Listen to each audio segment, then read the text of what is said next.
Introduction में कहा गया मुझे इंग्लिश, हिंदी, तेलुगु, गुजराती, बंगाली आती है, पर मारवाड़ी नहीं आती।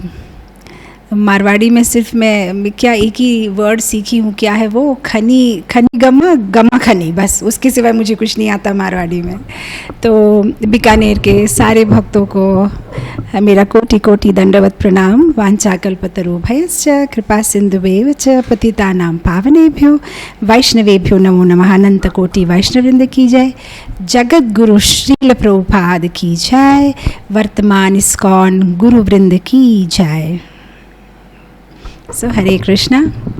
सो आज का जो शीर्षक है बड़ा ही विशेष है, आदर्श नारी, आदर्श महिला, आदर्श नारी।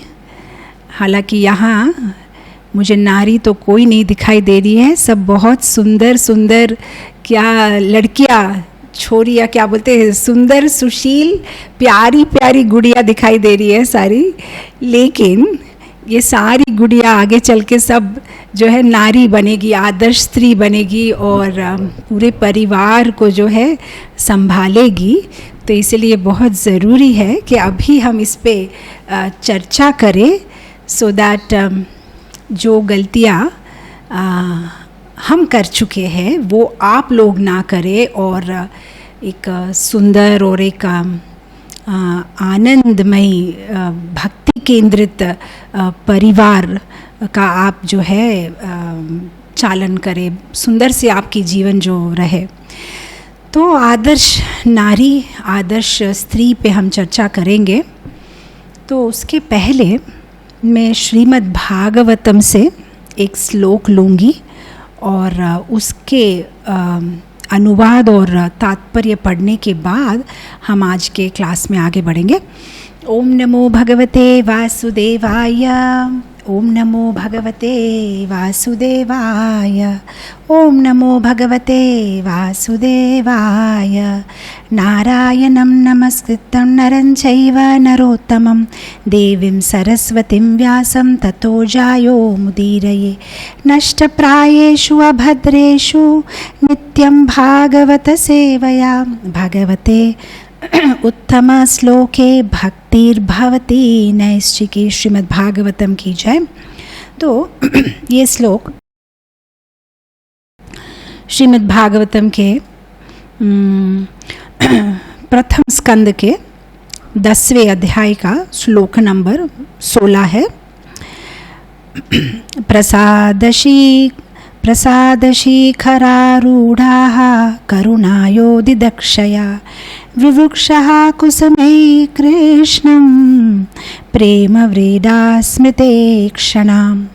तात्पर्य और अनुवाद कृष्ण कृपा मूर्ति अभय चरणारविंद भक्ति वेदांत स्वामी श्रील प्रभुपाद जी के द्वारा। श्रील प्रभुपाद जी की जय। भगवान को देखने के लिए प्रेममयी इच्छा से कुरुओं की राजवंशी स्त्रियां राजमहल की छत पर चढ़ गई और स्नेह तथा लज्जा से युक्त हंसती हुई भगवान पर पुष्पों की वर्षा करने लगी। तात्पर्य, लज्जा स्त्रियों का विशिष्ट अतिरिक्त प्राकृतिक सौंदर्य है और इसके कारण उन्हें पुरुषों से आदर मिलता है। महाभारत काल में अर्थात 5000 से अधिक समय पूर्व भी यह प्रथा प्रचलित थी।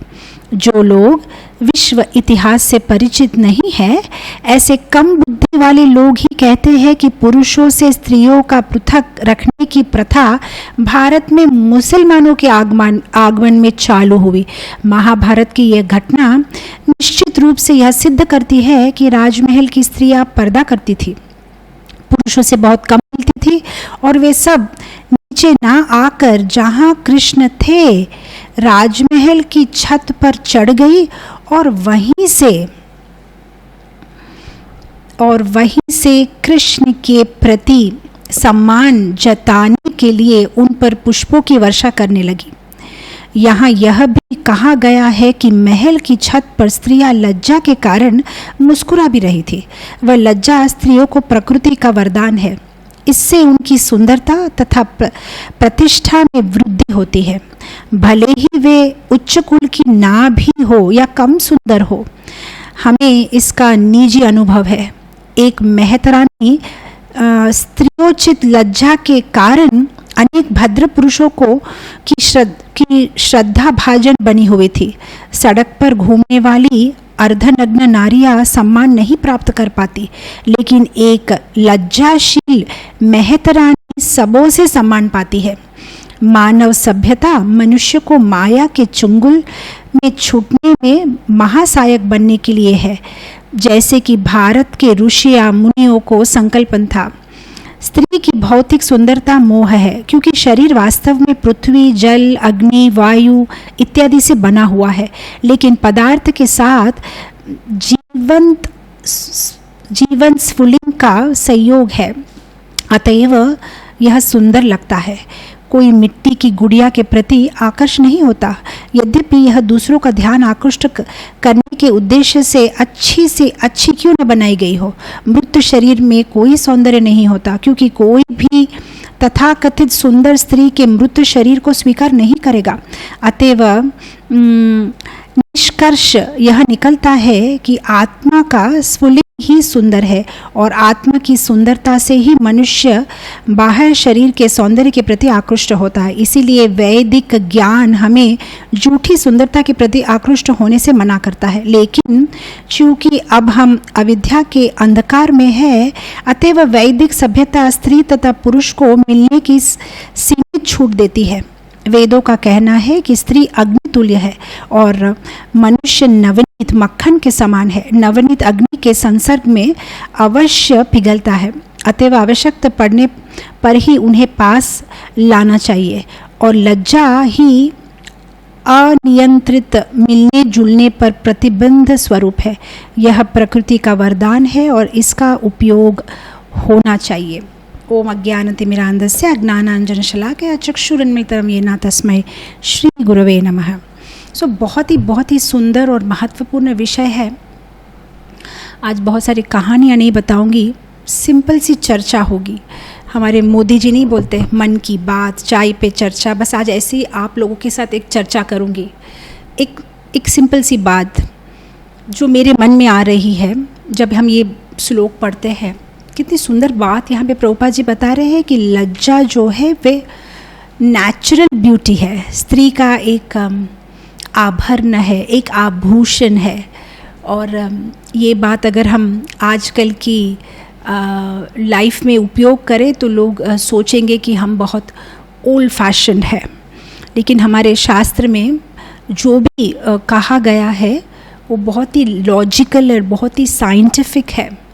आप देखिए इस श्लोक में भगवान कृष्ण हस्तिनापुर से द्वारका जा रहे हैं और वे रथ आरोह हो रहे हैं, और स्त्रियां जो है सब ऊपर छत पे गई है और वहाँ से भगवान को जो है देख रही है। छोटी सी बात है लेकिन कितना बड़ा लेसन है।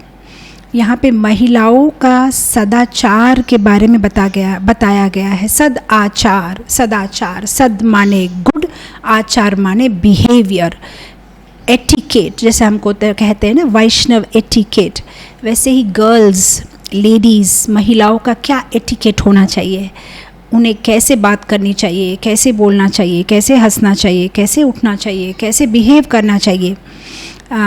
somebody has to be muted. So ये काफ़ी इम्पॉर्टेंट है। ये कोई फॉर्मेलिटी नहीं है। हमारे कल्चर में हर एक रीति रिवाज का एक विशेष कारण है। जैसे हम आजकल देखते हैं कि लोग कोई भी रीति रिवाज में मानते नहीं हैं। वे सोचते हैं कि हम जितना मॉडर्न हो जाएंगे, जितना शॉर्टकट कर देंगे हर चीज़ का, तो हम वेल एजुकेटेड है। उन दिनों में जैसे पहले के ज़माने में शादियाँ माने 7 से 10 दिन का कार्यक्रम होता था, कितनी सारी रीति रिवाज। लेकिन आजकल लोग बोलते हैं वो सारी फॉर्मेलिटीज़ क्या है, रजिस्टर मैरिज कर लो, मैं उसको माला पहना दूंगा, वो मुझे माला पहना देगी, खर्चा बच गया, बस चलो, ये सब क्या ज़रूरत है। लेकिन हर एक चीज़ हमारी जो संस्कृति में है उसके पीछे कितना कुछ कारण है।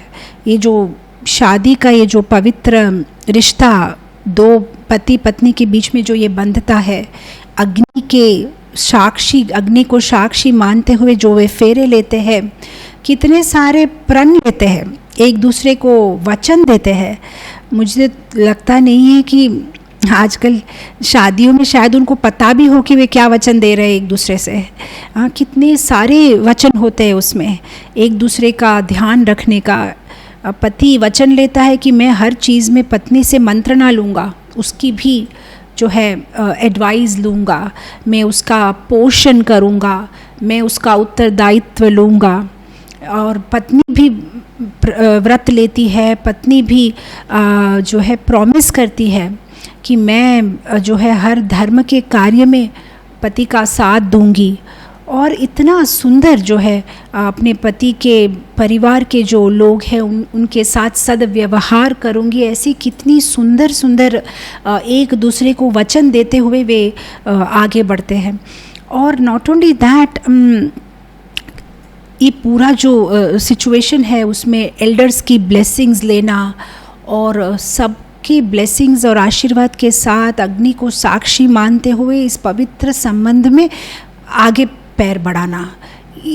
ऑफकोर्स आप लोग सब लड़कियां हैं, लेकिन आई एम श्योर यहाँ कोई ऐसी लड़की नहीं है जो आगे चल के संन्यास लेने वाली है, क्योंकि लड़कियों को संन्यास नहीं है। तो सबकी शादी होने वाली है और ये सारी चीज़ों में मेंटली प्रिपेयर होना है कि कैसे एक लड़की के हाव भाव होने चाहिए, शास्त्र के अनुसार कैसे उसका जीवन होना चाहिए, जिससे उसे सम्मान भी मिलेगा और वे आनंद से अपना जीवन को आगे बढ़ा पाएगी। तो आजकल शादी को एक मजाक बना के रख दिया है। से love at first sight and divorce at first fight. कोई पसंद आ गया, शादी कर ली, कल को झगड़ा हो गया, एक दूसरे को छोड़ दिया। हालांकि डिवोर्स ऐसा कोई शब्द है ही नहीं वैदिक स्क्रिप्चर्स में। एक बार जब एक दूसरे के साथ मिलते हैं तो पूरा जीवन एक दूसरे का साथ देते हुए आगे बढ़ते हैं। सी प्रॉब्लम ये है कि हमारे जीवन से हम भगवान को सब्ट्रैक्ट कर चुके हैं, तो इसीलिए कोई चीज़ में आनंद नहीं मिलता है। मनुष्य जीवन का मुख्य उद्देश्य है भगवान को पाना। तो कोई ब्रह्मचारी लाइफ में रहे, सन्यासी लाइफ में रहे, वनप्रस्थ रहे या गृहस्थ रहे, जीवन का गोल है, लक्ष्य है भगवान को पाना। तो जब हम गृहस्थ आश्रम में कदम आगे रखते हैं तो हमारा मुख्य उद्देश्य है कि दोनों मिलके, between the couple there should be divine couple, दोनों पति पत्नी के बीच में राधा कृष्ण। क्योंकि हम पूर्ण नहीं है, हम में भी कुछ खामियां होती है, पति में भी कुछ खामियां होती है, लेकिन भगवान में कोई खामियां नहीं है। तो दो अपूर्ण लोग जब पूर्ण भगवान की सेवा करते हैं तब वे भी जो है आनंद प्राप्त कर सकते हैं। तो अभी आप देखिए अमेरिका वगैरह में पहले 75% था डिवोर्स रेट अमेरिका में, अभी कम हो गया 50% हो गया। ऐसा नहीं कि वे सुधर गए हैं, लेकिन अब उन्होंने शादी करना ही छोड़ दिया है। अब वे ऐसे ही साथ में रहते, तो इसलिए डिवोर्स रेट जो है कम हो गया है। तो ये जो हमारी भारत की संस्कृति है, एल्डर्स की ब्लेसिंग्स लेना और एल्डर्स के आशीर्वाद के अनुसार वे जहाँ कहते हैं सही लड़के से शादी करना, ये सारा बहुत इम्पोर्टेंट है। जब कोई खुद चयन करता है तब भूल करने की ज़्यादा आकांक्षा है, क्योंकि जब माँ बाप लड़के को सेलेक्ट करते हैं तो काफ़ी सारी चीज़ों को वे ध्यान रख के आगे बढ़ते हैं। श्रील प्रभुपाद जी जब इस धरा पे थे तब जब जितना पॉसिबल था वे अपने शिष्यों की शादी खुद ही मैच कर देते थे, किसका कैसा स्वभाव है। आगे चल के जब संस्था काफ़ी बढ़ गई और बहुत सारे भक्त हो गए तो उनको उतना समय नहीं मिलता था, लेकिन जब एल्डर्स सेलेक्ट करते हैं तो वे ठीक तोल मोल के जिसके साथ क्या सूट होगा, किसका स्वभाव किसके साथ मैच होगा, सब प्लान करके जो है वे आगे बढ़ते हैं। और जब एल्डर्स का जब बड़े बुज़ुर्ग का आशीर्वाद होता है तो डेफिनेटली जीवन में सब शुभ होता है। आप किसी का आशीर्वाद, किसी की प्रार्थना बहुत काम करती है। मैं आपको एक सच्ची घटना बताती हूँ। 30 जून 1975 में ये एक सच्ची घटना जो घटी थी अमेरिका में, एक नगर में मैनहट्टन। वहाँ पे एक जॉन क्ले नाम का एक आदमी था, वो नाविक था। उसे समुद्र से बहुत प्यार था। 20 साल से वे नौका चला रहा था। तो एक दिन रात को 30 जून 1975 को हरिकेन आया, अटैक हुआ और उसकी जो नाव है वो डूब गई। तो अब उसको तैरना पड़ेगा, लेकिन पानी काफ़ी ठंडा था और 4 माइल दूर तक तीर दिखाई नहीं दे रहा था। अब वो फिर भी जो है बहुत कोशिश करके तैरने की कोशिश कर रहा था, लेकिन पानी इतना ठंडा था कि उसकी हाथ पैर पूरे नम हो गए थे।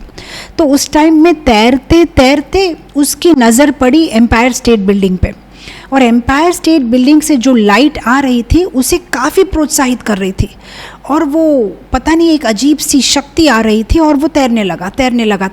और जब भी और तैर नहीं पाता तो एम्पायर स्टेट बिल्डिंग की तरफ देखता और फिर से आगे बढ़ता और तैरते रहा। और थोड़ी देर के बाद और शक्ति नहीं थी शरीर में। समहाउ भगवान की कृपा से एक प्लास्टिक का बॉल तैरते तैरते उसके छाती के पास आ गया। उस प्लास्टिक के बॉल को पकड़ के कैसे भी करके वो तीर तक पहुंच गया। साथ ही साथ में उसको हॉस्पिटल में एडमिट किया। 2 दिन में वो ठीक हो गया। 2-3 दिन के बाद उसका बेस्ट फ्रेंड उसको मिलने के लिए आया। उसको पता भी नहीं था क्या हुआ इसके साथ। वो बता रहा था कि अरे मुझे बाद में आके पता चला, लेकिन मैं तुमसे एक बात शेयर करना चाहता हूँ। 2-3 दिन पहले उस रात को जिस दिन तुम जो है पानी में डूब रहे थे, समहाउ मैं इतने सालों से न्यूयॉर्क में रहता हूँ, लेकिन मैं कभी एम्पायर स्टेट बिल्डिंग गया नहीं। लेकिन पता नहीं क्या हुआ, उस रात को मैं मेरी पत्नी के साथ जब एम्पायर स्टेट बिल्डिंग से सामने से गाड़ी ड्राइव करके जा रहा था तो मेरे मन में बात आई, चलो एम्पायर स्टेट बिल्डिंग देखते हैं आज। तो मेरी पत्नी सू को लेके मैं छत पे गया एम्पायर स्टेट बिल्डिंग के, और वहाँ पे जो बाइनोक्यूलर्स है उसमें जो अमेरिकन पेनी जो होता है, एक पेनी डाल के मैं जो बाइनोक्यूलर से मैं और मेरी पत्नी बारी बारी से समुद्र की ओर देख रहे थे। और मैं मेरी पत्नी से कह रहा था कि अगर इस समुद्र को कोई पार कर सकता है, कोई तैर सकता है, तो वो मेरा दोस्त जॉन है। वो केवल वो कर सकता है, उसमें ये सामर्थ्य है, वो कुछ भी कर सकता है। उसे समुद्र बहुत प्यारा है और समुद्र को वो बहुत प्यारा है। तुम्हारे बारे में इतनी सारी बातें हो रही थी और मैं बार बार मेरी पत्नी को बोल रहा था कि अगर कोई समुद्र को तैर सकता है तो वो केवल मेरा दोस्त है। अब आप देखिए यहाँ पे ये जो पॉजिटिव वाइब्रेशन दे रहा है कि हाँ मेरा दोस्त कर सकता है, और ये यहाँ पे जो है स्विम कर रहा है, वो एम्पायर स्टेट बिल्डिंग की ओर देख रहा है, तो उसे एक अजीब सी ऊर्जा, एक अजीब सी शक्ति आ रही है। तो आप इमेजिन करिए किसी की प्रार्थना, किसी की ब्लेसिंग्स कितनी शक्तिशाली है। और ये कहानी यहाँ पे ख़त्म नहीं होती है। उसके बाद उसे एक चिट्ठी आई कैरिबियन आइलैंड से। उसका एक दोस्त था चक, उसने एक चिट्ठी लिखी। उसने कहा, प्रिय जॉन, पता नहीं क्यों लेकिन 30 तारीख रात को मेरा मन बहुत बेचैन हो रहा था। मुझे लग रहा था कि तुम कुछ मुश्किल में हो। मैंने तुम्हारे लिए बहुत बहुत प्रार्थना की, और रात को जब मैं सो रहा था तो सपने में 3 नंबर 789 बार बार मेरे मन में आ रहे थे। पता नहीं क्या, मैं आशा करता हूँ कि तुम ठीक हो। तो जब ये चिट्ठी जॉन ने पढ़ी तो उसकी आंखों में आंसू। उसने अपनी पत्नी से कहा कि वो जो प्लास्टिक बॉल में सोविनियर के जैसे लाया था ना, एक बार उस बॉल को लेके आओ। तो जब उस बॉल को लेके आया तो देखा उस बॉल पे लिखा हुआ था 789। अब आप इमेजिन करिए, ये जो जॉन बच गया, दो लोग उसके लिए प्रार्थना कर रहे थे। उसका एक दोस्त जो बड़ी दूर में कहीं कैरिबियन आइलैंड में था, और उसका और एक दोस्त जो एम्पायर स्टेट बिल्डिंग पे था। अब इमेजिन करिए, साधारण दोस्त भी अगर आपके लिए प्रार्थना करे, आपको आशीर्वाद दे, तो वो इतना अफेक्टिव होता है। तो इमेजिन करिए आपके घर के बड़े बुजुर्ग अगर आपको ब्लेसिंग्स दे, प्रार्थना करे, आपको आशीर्वाद दे, तो कितना अफेक्टिव होता है। तो हम जो ये सोचते हैं फॉर्मेलिटी, ये सब क्या है, ये ज़रूरी है क्या? बहुत ज़रूरी है। ये वैदिक कल्चर जो है, हमारी संस्कृति जो है, बहुत धनी है, बहुत रिच है, और यहाँ जो भी हम करते हैं बहुत ही साइंटिफिक और बहुत ही लॉजिकल है। आप देखिए, जब शास्त्र में आता है, भागवत में, कैसे जब ध्रुव महाराज के लिए भी विमान आता है, तब ध्रुव महाराज ऐसे ही विमान पे नहीं चढ़ जाते हैं। हालांकि वैकुंठ से आया है, उनको लेने के लिए आया है, फिर भी वे नहाते हैं, मंत्र उच्चारण करते हैं, बड़ों का आशीर्वाद लेते हैं। वैकुंठ का जो प्लेन विमान लेके आया है, उनसे पूछते हैं मेरी माँ कहाँ है। फिर वो बताते, देखिए आपकी माँ ऑलरेडी विमान में जा चुकी है ऊपर। तो बोलते तब ठीक है, क्योंकि वे मेरे प्रथम गुरु है, तो मैं चाहता हूँ कि उनके बाद जो है मैं जाऊँ। तो ये हमारा कल्चर है, बड़ों का आशीर्वाद लेना, बड़ों की ब्लेसिंग्स लेना।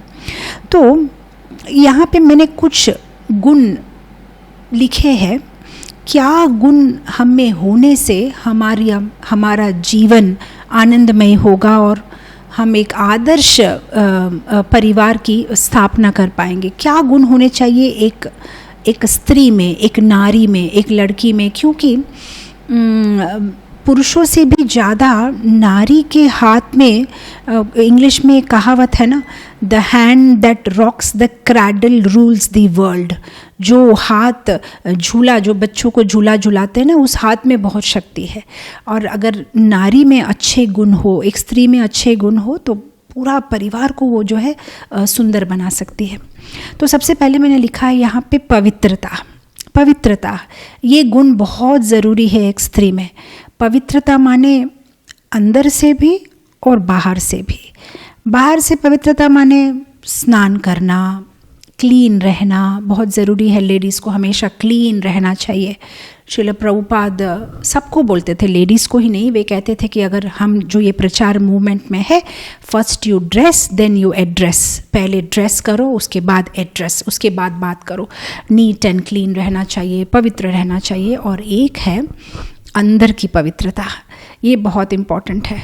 अंदर की पवित्रता माने हमारा मन भी पवित्र होना चाहिए, क्योंकि हम जो विचार करेंगे हम वो ही बोलेंगे, हम जो बोलेंगे हम वो ही करेंगे, हम जो करते रहेंगे वो हमारी आदत बन जाएगी, जो हमारी आदत बन जाएगी वो हमारा चरित्र बन जाएगा, और जो हमारा चरित्र बनेगा वो पूरा संसार, वो हमारी संस्कृति बन जाएगी। तो आप सोचिए एक विचार कितना महत्वपूर्ण है, आपके मन में कैसे विचार आते हैं। तो बहुत ज़रूरी है कि बाहर से ही नहीं, बाहर से तो आप 2 बार 3 बार नहाओ, आप बाल ठीक से बनाओ, देखने में आप जो पवित्र लगो, लेकिन अंदर से भी पवित्रता होना बहुत ज़रूरी है। सो कैसे रहे अंदर से पवित्र? आजकल का जिस तरह से वातावरण है, हमें बहुत केयरफुल रहना चाहिए। हम क्या देखते हैं, किन से एसोसिएट करते हैं, किन से बात करते हैं, ये बहुत ज़रूरी है। इसीलिए आप देखिए पुराने ज़माने में, वैदिक कल्चर में, लड़कियों की शादी बचपन में ही कर देते थे। अगर अब ये बात बोलेंगे तो लोगों को लगेगा ये आप क्या कह रहे हैं, लेकिन वो सही होता था। जब बचपन में उनकी शादी हो जाती थी, ऐसा नहीं था कि वे बचपन में अपने पति के साथ रहते थे। शादी होने के बाद वो अपने घर, पति अपने घर, और वहाँ पे फिर उनके माँ बाप उनको ट्रेनिंग करते थे, और सही समय आने के बाद वे फिर से मिलते थे। और बीच बीच में जब वे बड़े हो रहे हो, बीच बीच में कभी साल 2 साल में कोई फंक्शन पे, दिवाली पे, संक्रांति पे, कोई फेस्टिवल पे वे एक दूसरे से मिलते थे। कभी लड़की ने कुछ मिठाई बनाई, कुछ बनाई तो इनके घर जाके देंगे, ये उनके घर आएंगे। तो उस तरह से क्या होता था, मन पवित्र रहता था, किसी और पुरुष के बारे में विचार ही नहीं आते थे, क्योंकि बचपन से उनको पता था कि ये मेरा पति है और मुझे इसके बारे में ही सोचना है, आगे चल के मुझे इसके घर जाना है। और जो पति था उसे भी किसी और स्त्री को देख के कोई बुरा विचार नहीं आता था, क्योंकि उसको पता है मेरी शादी ठीक हो गई है, मेरी पत्नी जो है वो है और आगे चल के जो है वो मेरे साथ रहने वाली है। तो उसमें इतना सुंदर पवित्र मन रहता था दोनों का, पति और पत्नी का। क्योंकि बहुत ज़रूरी है कि एक पुरुष को भी ब्रह्मचार्य मेंटेन करना और पत्नी को भी कुछ साल तक ब्रह्मचारिणी लाइफ में रहना, और उसके बाद जब उनका मिलन होता है तो जो बच्चे भी पैदा होते हैं वे अच्छे गुणों के साथ में पैदा होते हैं। लेकिन आजकल का सिचुएशन जिस तरह से है, पुरुष और स्त्री का काफ़ी फ्री मिक्सिंग होता है, क्योंकि लेडीज़ भी बाहर में नौकरी कर रही है, जॉब कर रही है, और इससे काफ़ी लाइफ्स अफेक्ट हो रही है, फैमिलीज़ अफेक्ट हो रही है। अब ऑफ कोर्स अगर मैं ये बात कहूँगी तो बहुत सारे सोचेंगे माता जी आप ओल्ड फैशन है। मैं ओल्ड फैशन नहीं हूँ, मैं सफल हूँ वैदिक स्क्रिप्चर्स को अपनाने में, और मेरा जीवन आनंदमयी है, और मैं इस बात को आपसे शेयर करना चाहती हूँ। आप उसको किस तरह से लेंगे वो आपकी मर्ज़ी है, लेकिन ये टेस्टेड है, ये टेस्टेड फॉर्मूला है। मतलब मैंने कोई पुस्तक से नहीं लिया है, मैं अपने जीवन से बता रही हूँ। मेरी शादीशुदा ज़िंदगी के 24 साल सितंबर 25 को कंप्लीट हो रहे हैं और मैं 25वें साल में एंटर कर रही हूँ, और हमारा जीवन काफ़ी आनंदमय है क्योंकि हम शास्त्र के प्रिंसिपल्स को फॉलो करते हैं। और मैं देख रही हूँ जो सो कॉल्ड मॉडर्न होने की कोशिश कर रहे हैं, उनके जीवन में आनंद नहीं है, वे अशांति से भरे हुए हैं, वे दुखी है क्योंकि पत्नी भी बाहर में काम करती है, पति भी बाहर में काम करता है। पत्नी रात को 8-9 बजे घर आती है, पति भी 8-9-10 बजे घर आते हैं। पत्नी कई और पुरुषों से बात करती है, घूमती है, पति भी, और उस तरह से जो है उनका मन पवित्र नहीं रह पाता। क्योंकि ये शास्त्र में कहा गया है, मेरे और आपके कहने से नहीं है, शास्त्र में कहा गया है कि जिस तरह से अभी जैसे हमने पढ़ा तात्पर्य में कि नवनीत को अगर आग के पास में लाया जाए तो नवनीत गल जाता है। तो जितना हो सके स्त्री पुरुष को जो ज़रूरी बात है, जो काम की बात है, उससे ज़्यादा मिलना, मिक्स होना अच्छा नहीं है। अब आप कहेंगे तो क्या करें, तो आप क्या कहना चाहती है कि लेडीज़ को बाहर में जॉब नहीं करना चाहिए? क्या वैदिक टाइम्स में, पुराने ज़माने में महिलाएं बाहर में काम नहीं करती थी? नहीं, करती थी। पुराने ज़माने में भी महिलाएं बाहर काम करती थी। मैं उसका सबसे बड़ा एग्जाम्पल दूंगी कृष्ण लीला में। आप कृष्ण लीला में देखिए, भगवान कृष्ण को फल बेचने के लिए आती है एक महिला, फ्रूट सेलर लेडी जो टोकरी में बहुत सारे फल लेके आती है और भगवान कृष्ण को देती है। ये कथा तो आपको याद होगी। तो वो पुरुष नहीं था, वो महिला थी। उसका मतलब उस ज़माने में भी महिला बाहर में जाती थी और काम करती थी। तो अब काम करने में गलत क्या है? तो अब काम करने में गलत ये है, मैं डिफरेंस आपको बताती हूँ। उस ज़माने में जब लेडीज़ बाहर में काम करती थी, उनके काम करने का जो क्षेत्र होता था वो घर के आसपास होता था। मतलब यहाँ बागान है, कुछ फूल ले लिए तो कुछ आसपास के घरों में जाके फल बेच दिया, फूल बेच दिया। तो उनका जो ज्योग्राफिकल डिस्टेंस ज़्यादा नहीं होता था। या तो कभी कभी पति पत्नी मिलके काम करते थे, जैसे खेती पे जाते थे तो पति भी कुछ ये कर रहा है, बीवी पत्नी भी जो है बीज बो रही है, तो दोनों साथ में मिलके काम करते थे।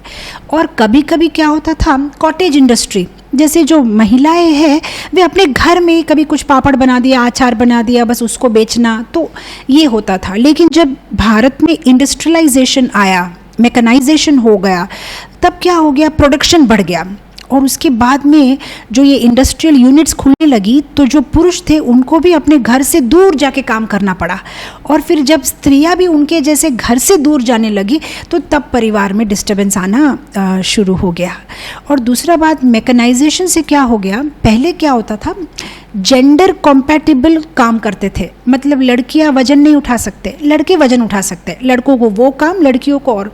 अब क्या हो गया, मैकेनाइजेशन आने के वजह से हर एक काम हर एक पर्सन कर सकता है, क्योंकि सब कुछ तो मशीन से होता है।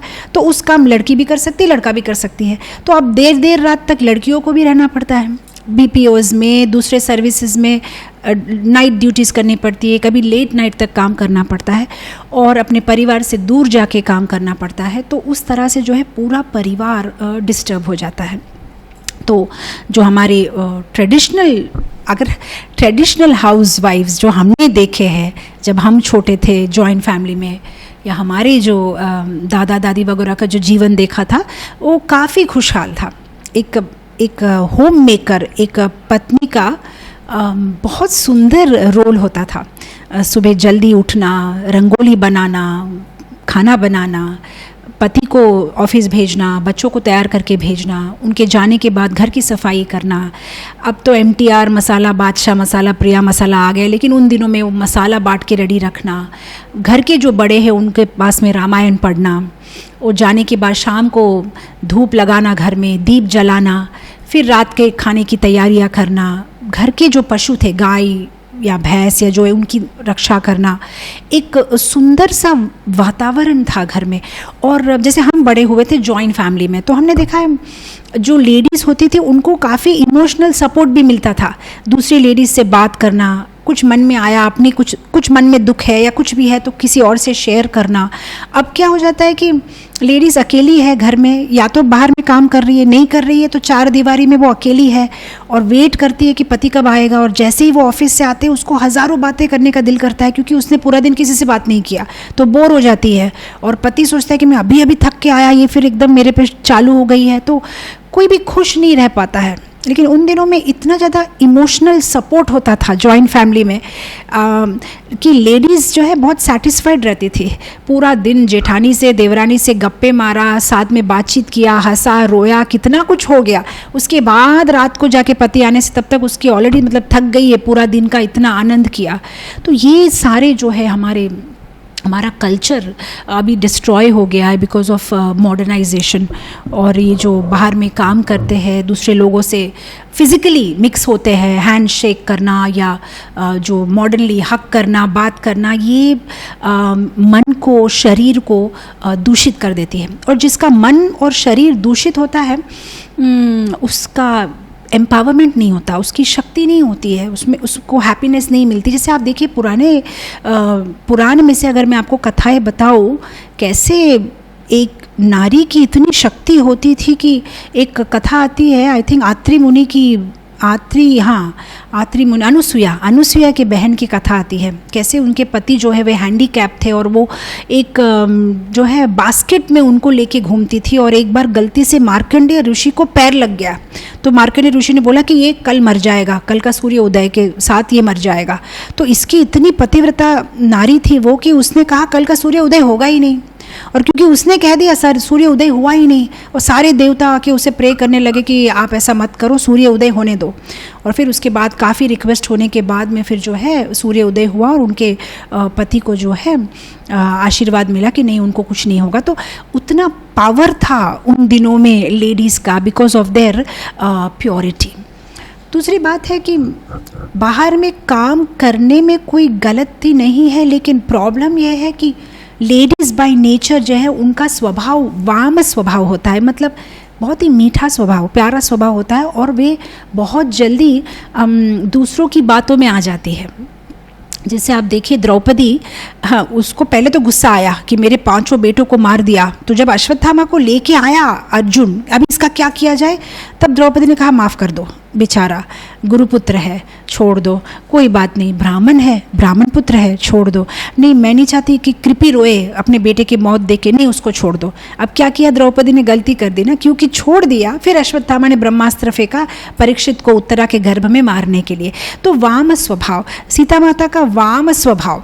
रावण आया तो उसको लगा नहीं भिक्षा तो देनी पड़ेगी, ब्राह्मण है, और भिक्षा देने के लिए गई और उसको जो है रावण ने उसका अपहरण कर लिया। तो बाय नेचर लेडीज़ जो है वे वाम स्वभाव की होती है और वे फिर फंस जाती है। तो इसलिए मनुस्मृति में कहते हैं कि लेडीज़ की रक्षा करनी चाहिए। बचपन में पिता रक्षा करते हैं, बाद में पति रक्षा करते हैं, और बूढ़े होने पे बेटा रक्षा करता है, और ये हमारी संस्कृति है। दूसरा चीज़ एसोसिएशन बहुत ज़रूरी है कि हम क्या देखते हैं, किसके साथ एसोसिएट करते हैं। जैसे कहते हैं ना कि बारिश का पानी अगर सीपी के अंदर में जाए तो मोती बन जाता है, डोसा के तवे पे जाए तो भाप बन जाता है। उसी तरह से हम जिसके साथ एसोसिएट करते हैं हम वैसे बन जाते हैं। स्पेशली आप लोग की जो अभी एज है, अभी अगर आप कुछ अच्छा सीखेंगे तो जीवन भर वो आपको हेल्प करेगा। अगर आप कुछ बुरी आदत लगा लेंगे तो जीवन भर वो आपको दुख देगा। तो अभी बहुत ज़रूरी है कि सही लोगों से एसोसिएशन करें। कैसे मित्र हैं आपके? ऑफ कोर्स आजकल मित्र से भी ज़्यादा सोशल मीडिया और आपका जो परम मित्र फ़ोन है वो आपको सबसे ज़्यादा प्रॉब्लम कर रहा है। अकॉर्डिंग टू ए स्टैटिस्टिक्स, एक सर्वे, एक एवरेज अमेरिकन लड़का जब तक कि 18 साल की उम्र का हो जाता है तब तक वो ऑलरेडी 2 लाख से ज़्यादा वायलेंस सीन देख चुका होता है, 9000 मर्डर देख चुका होता है, 1000 रेप सीन देख चुका होता है। इमेजिन करिए एक 18 साल का बच्चा, तो कितना ज़्यादा ये सोशल मीडिया का जो है प्रभाव हम पे पड़ रहा है। तो हमें काफ़ी केयरफुल रहना चाहिए, सेलेक्टिव रहना चाहिए। जिस तरह से पानी भी पीते हैं तो हम 10 बार सोचते हैं कहीं मेरी आवाज़ ख़राब ना हो जाए, कोई मेरे को इन्फेक्शन ना हो जाए, ये पानी कौन से कंपनी का है, बिस्लरी का है क्या, एक्वाफिना है क्या है। उसी तरह से एसोसिएशन लेते समय भी सोचना चाहिए किसका संग कर रही हूँ, इसके संग से मेरा मन खराब तो नहीं हो जाएगा। तो क्या देख रहे हैं, क्या कंटेंट देख रहे हैं, हमें बहुत ज़्यादा केयरफुल होना चाहिए। और हम जिसको देखेंगे, जिसको आइडियल बनाएंगे, हम उसके जैसा बनेंगे। अगर हम बॉलीवुड एक्टर्स को हमारी आइडियल बनाते हैं तो हम उनके जैसा बनेंगे। अगर हम देवहूति के बारे में सुनते हैं, हम अनुसुईया के बारे में सुनते हैं, हम सीता माता के बारे में सुनते हैं, हम तारा मंदोदरी के बारे में सुनते हैं, तो हम उनके जैसा बनेंगे। तो बहुत ज़रूरी है हम क्या कंटेंट हमारे कानों में डाल रहे हैं। दूसरी बात है बड़ों का आदर करना, ये बहुत इम्पॉर्टेंट है।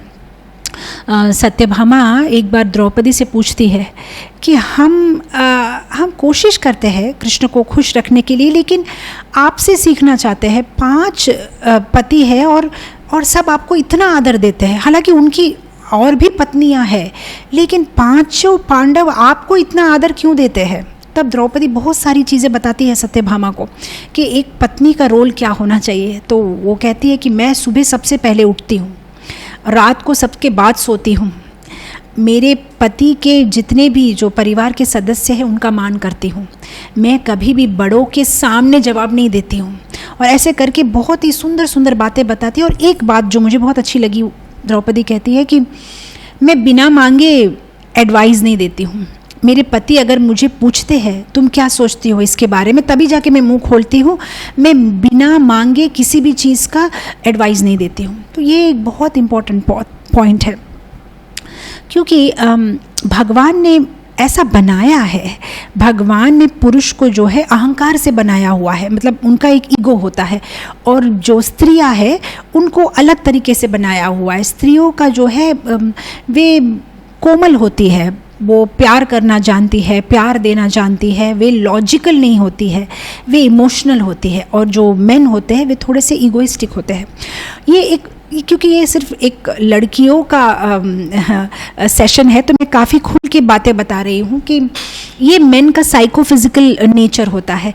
वे अपने पत्नी के हीरो बन के रहना चाहते हैं, उसे प्रोटेक्ट करना चाहते हैं। और अगर पत्नी बिना मांगे एडवाइस देना शुरू करती है तो उन्हें ईगो को हर्ट होता है कि अच्छा, मतलब उसको मुझसे ज़्यादा पता है, तो अब तो मैं बिल्कुल नहीं करूँगा वो बात। तो इसलिए बहुत केयरफुल रहना चाहिए। इंग्लिश में मैं 3 आपको 3 ये बताऊंगी, जस्ट ये टिप्स है आगे चल के आपके गृहस्थ जीवन को आनंदमय बनाने के लिए। डिस्क्रिप्टिव, नॉर्मेटिव, प्रिस्क्रिप्टिव, 3 चीज़। हमारा बिहेवियर कैसा होता है, कभी कभी हमारा बिहेवियर नॉर्मेटिव होता है, मतलब ये सही है, ये गलत है, ऐसा तो होना ही नहीं चाहिए, तो बिल्कुल गलत है, बिल्कुल गलत, ये बिल्कुल सही है, ये नॉर्मेटिव है। एक होता है प्रिस्क्रिप्टिव, ऐसा करो, ऐसा करो, ऐसा मत करो, ऐसा ये करो। एक है डिस्क्रिप्टिव, मुझे अच्छा लगता है इसलिए मैं ऐसा करती हूँ, आप करना चाहिए तो करिए। अभी एज ए पत्नी हमें डिस्क्रिप्टिव होना चाहिए, प्रिस्क्रिप्टिव या नॉर्मेटिव नहीं होना चाहिए। प्रिस्क्रिप्टिव या नॉर्मेटिव होने से ही परिवार में झगड़े होते हैं।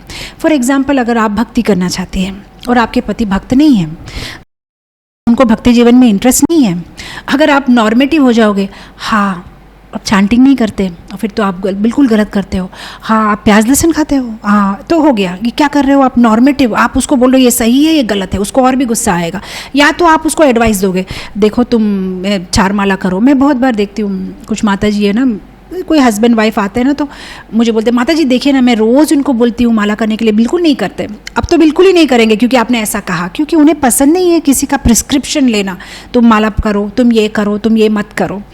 तो अच्छा अप्रोच होगा डिस्क्रिप्टिव, मतलब आप उनको मत बताओ उनको क्या करना है, लेकिन आप करो। और अगर वो पूछेंगे तो बताओ मुझे अच्छा लगता है, मैं जब माला करती हूँ मुझे मन में शांति लगती है, मैं जब माला करती हूँ भगवान की रक्षा हम पे रहती है, भगवान के आशीर्वाद हम पे रहते।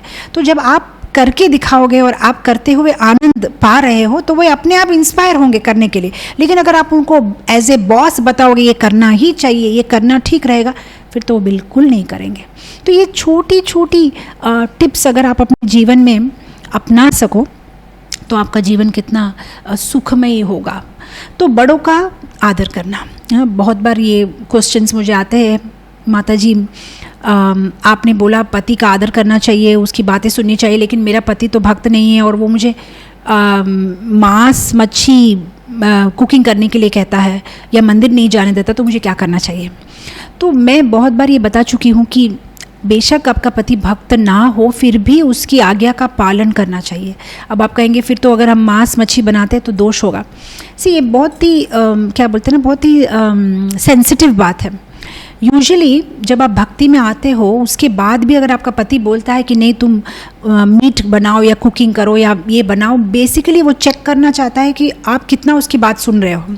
नहीं तो उसको एक इनसिक्योर फीलिंग आ जाती है कि मुझसे भी ज़्यादा प्रभुपाद, ये कौन है, ये प्रभुपाद इतने इंपॉर्टेंट हो गए, कौन है ये गुरु महाराज, कौन है ये कृष्ण, सब इतने इंपॉर्टेंट हो गए और मैं इंपॉर्टेंट नहीं हूँ उसके लाइफ में सडनली। तो ये वो बेयर नहीं कर पाता। जिस तरह से आप देखिए जब दूसरा बच्चा होता है तो पहला बच्चा बहुत इनसिक्योर हो जाता है कि मम्मी इसको इतना क्यों इंपॉर्टेंस दे रही है, मुझे क्यों नहीं दे रही है। उस तरह से पति भी इनसिक्योर हो जाता है कि इतना इंपॉर्टेंस भगवान को, मेरी बात नहीं सुन रही है। तो जब आप सुनते हो फिर अपने आप से वो बोलते हैं हाँ ठीक है फिर तुम्हें बनाने की ज़रूरत नहीं है। बट अगर पहले ही आप अग्रेसिव हो जाते हो कि मैं नहीं करूँगी, तो पूरा घर का वातावरण डिस्टर्ब हो जाता है। तो उस तरह से बहुत केयरफुल, अगर कोई पता नहीं मंदिर मत जाओ, हाँ ठीक है नहीं जाएंगे, घर में ही करेंगे, लेकिन अगर आप अच्छे से प्यार से सेवा करोगे तो वो अपने आप से ले जाएगा, ठीक है चलो चलते हैं आज तुम्हें खुश करते हैं। तो किसी को भी जीतना है तो प्यार से ही जीत सकते हैं, झगड़ा से कोई नहीं जीत सकता। इतना प्यार करना चाहिए कि इंसान को मतलब क्या ना, यहाँ तक आ जाए आपका प्यार और वो आपको वापस प्यार करना चाहे। तो ये बहुत इम्पोर्टेंट है। दूसरी बात है, आप कहेंगे पर इतना विनयी मैं क्यों बनूं, मुझे नहीं बनना इतना विनयी, मेरी भी कोई लाइफ है, मैं भी एजुकेटेड हूँ, मैं क्यों इतना बेंड हूँ। भगवान के पास किसको जाना है? अगर आपको जाना है तो आप बेंड हो, अब नहीं जाना चाहते तो कोई प्रॉब्लम नहीं, आप कंटिन्यू करो, आप करो झगड़ा, वो भी करेंगे और वो लाइफ चलती रहेगी। लेकिन अगर आप सीरियस है और आप जाना चाहते हैं गोलोक वृंदावन, तो ये तो बहुत अच्छी ट्रेनिंग है आपको, क्योंकि भगवान के पास जाने के लिए भी हमें दो गुण चाहिए बहुत इंपॉर्टेंट। एक तो निस्वार्थ सेवा और एक तो स्वतंत्रता। ये जो इंडिपेंडेंट थिंकिंग है ये हमें छोड़नी है, हमें भगवान को सबमिट करना है, सरेंडर करना है, शरणागति लेनी है। तो भगवान से अगर हमें शरणागत होना है तो पहले पति से शरणागत होना सीख जाएंगे तो अपने आप से भगवान की शरणागति लेनी आसान हो जाएगी। हमारी ये जो हम इतने बार जन्म क्यों लेते हैं, बार बार एक शरीर से दूसरे शरीर, दूसरे शरीर से तीसरे शरीर क्यों घूम रहे हैं? क्योंकि हमारा दो शरीर है, एक तो ये ग्रॉस शरीर है, जल वायु पृथ्वी, पांच चीज़ों से, तत्वों से बना हुआ, और एक है सूक्ष्म शरीर जो मन अहंकार और बुद्धि से बना हुआ है। ये सूक्ष्म शरीर में जो ये अहंकार है, इस अहंकार को निचोड़ना है, इस अहंकार को हमें झुकाना है। तो ये अहंकार जब पति के सामने झुकना सीख जाता है फिर भगवान के सामने भी झुकेगा।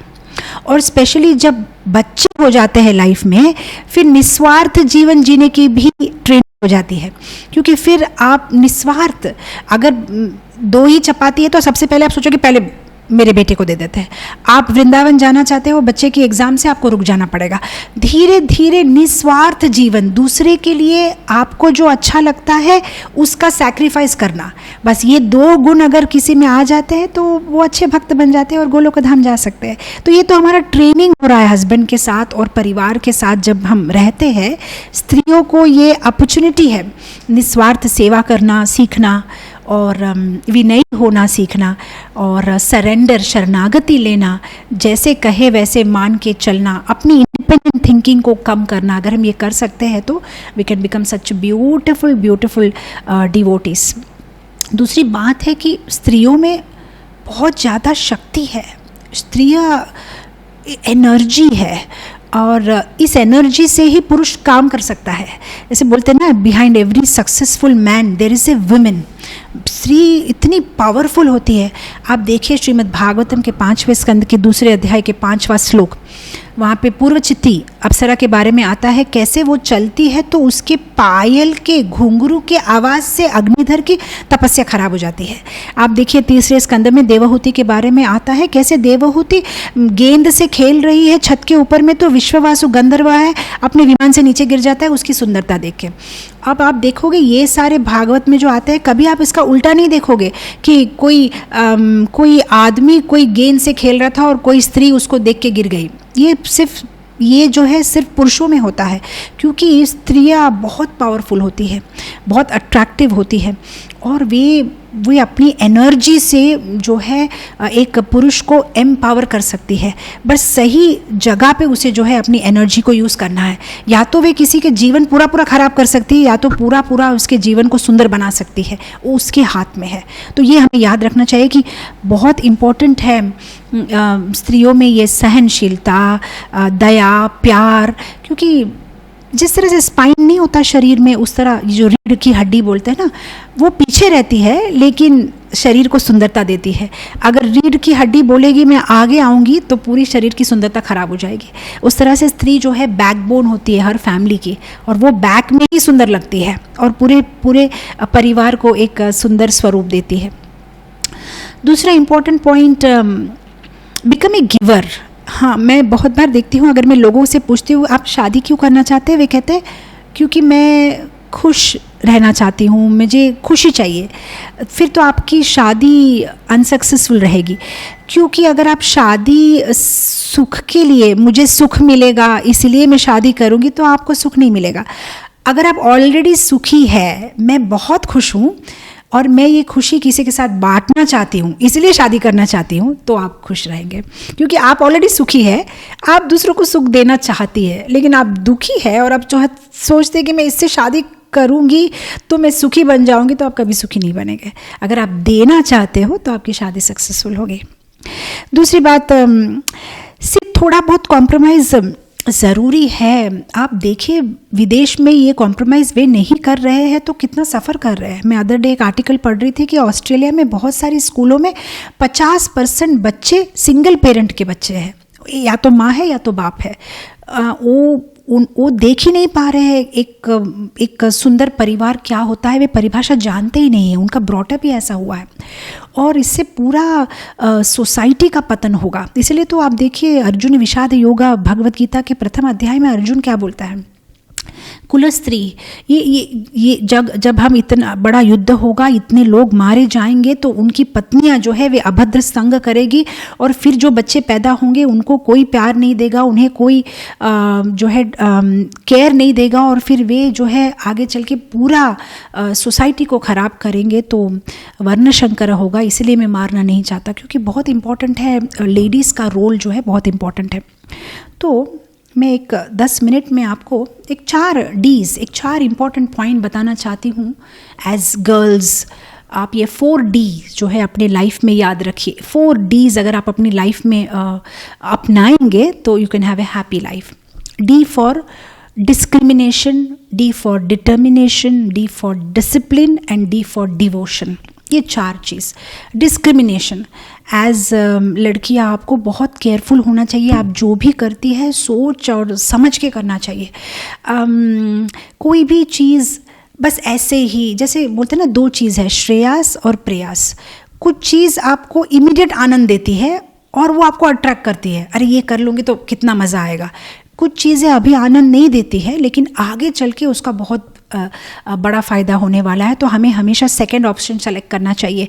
कोई भी चीज़ करने से पहले पॉज, ये वर्ड जो आप याद रखो, पॉज, थामो, पहले सोचो ये करने से क्या होगा। कैरिड अवे नहीं हो जाना चाहिए। कैरिड अवे, स्त्रियों का ये स्वभाव होता है, बहुत जल्दी मान जाती है हर चीज़ को, बहुत जल्दी, मतलब हाँ शायद ये ऐसा ही होगा, नहीं, बहुत इंटेलिजेंटली हर चीज़ को सोचना चाहिए। हम देखते हैं कॉलेज की लड़कियाँ, जैसे ही कोई लड़के को देखे कि बड़ी सी गाड़ी, कोई मर्सिडीज बेंज, साथ ही साथ में कैरी हो जाती है, अरे मैं इससे शादी करूँगी तो बहुत खुश रहूँगी, इसके पास पैसा ये है। आगे चल के पता चलता है वो गाड़ी भी रेंट पे लाया था, वो जो शर्ट पहनी थी वो भी रेंट पे लाया था, पैंट भी रेंट पे लाया था, सिर्फ चड्डी उसकी थी। और फिर बोलेगा कि मेरे पास तो कोई जॉब नहीं है, आगे चल के पिताजी के पास ले जाओ, उसको जॉब दिलाओ। इतना इमीडिएट डिसीशंस नहीं लेनी चाहिए, क्योंकि ये स्त्री का स्वभाव होता है। इसलिए हमेशा बड़ों की गाइडेंस लेनी चाहिए, कैरिड अवे नहीं हो जाना चाहिए। आप देखिए, आप एडवर्टाइजमेंट्स देखेंगे ना, तभी लगेगा कि क्या सोचते हैं लोग, स्त्रियों को बुद्धि नहीं है क्या। आप एडवर्टाइजमेंट्स देखें, वो कोई फेयर एंड लवली क्रीम बताएंगे, ये बताएंगे, इधर लगाओ उधर लगाओ, और 10 दिन में आप खूबसूरत हो जाएंगे और सारे आपके तरफ देखेंगे। और ऐसे ऐसे बेवकूफ़ वाले एडवर्टाइजमेंट देते हैं क्योंकि लोग मान जाते हैं ना, because they are believing, that's why such advertisements are coming, क्योंकि लोग मान रहे हैं लड़कियां, इसलिए तो ऐसी एडवर्टाइजमेंट्स दिखाते हैं। 2 दिन में आप अप्सरा जैसे लगने लगोगे। तो रियलिटी क्या है उसको समझने की कोशिश करनी चाहिए। मुझे एक जोक याद आ रहा है। 2 गधे थे, दोस्त थे दोनों। तो एक का मालिक था और एक ऐसे ही घूमता था। अब जिसका मालिक था उसे रोज़ जो है बहुत ज़्यादा वज़न उठा के घूमना पड़ता था। तो उसके दोस्त ने कहा, इस मालिक की नौकरी छोड़ो, मेरे साथ आओ, देखो मेरा लाइफ कितना आराम से है, जहाँ चाहे थोड़ा सा घास खा लिया, कभी सो लिया, कभी उठ लिया, चलो मेरे साथ आ जाओ।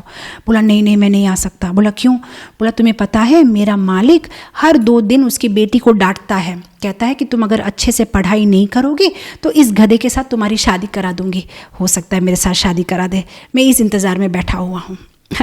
अब ये तो बेवकूफ़ी वाली बात है, तो ऐसे ही डांटने के लिए बोलते कि गधे के साथ शादी करा दूंगा। तो उस तरह से कभी कभी जो लेडीज़ है ना, कैरिड ये हो जाती है कि कैरिड अवे हो जाती है, कोई भी चीज़ बस ऐसे ही मान लेती है। तो थोड़ा डिस्क्रिमिनेशन रखना चाहिए। सेकेंड चीज़ है डिसिप्लिन। डिसिप्लिन माने 4 नियमों का पालन करना।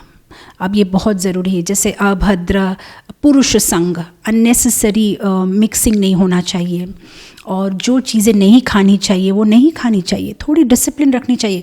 इंद्रिय हमारी ऐसी है, हमें ये करेगी, आज 1 दिन खा लिया तो क्या हुआ, 1 दिन कर लिया तो क्या हुआ।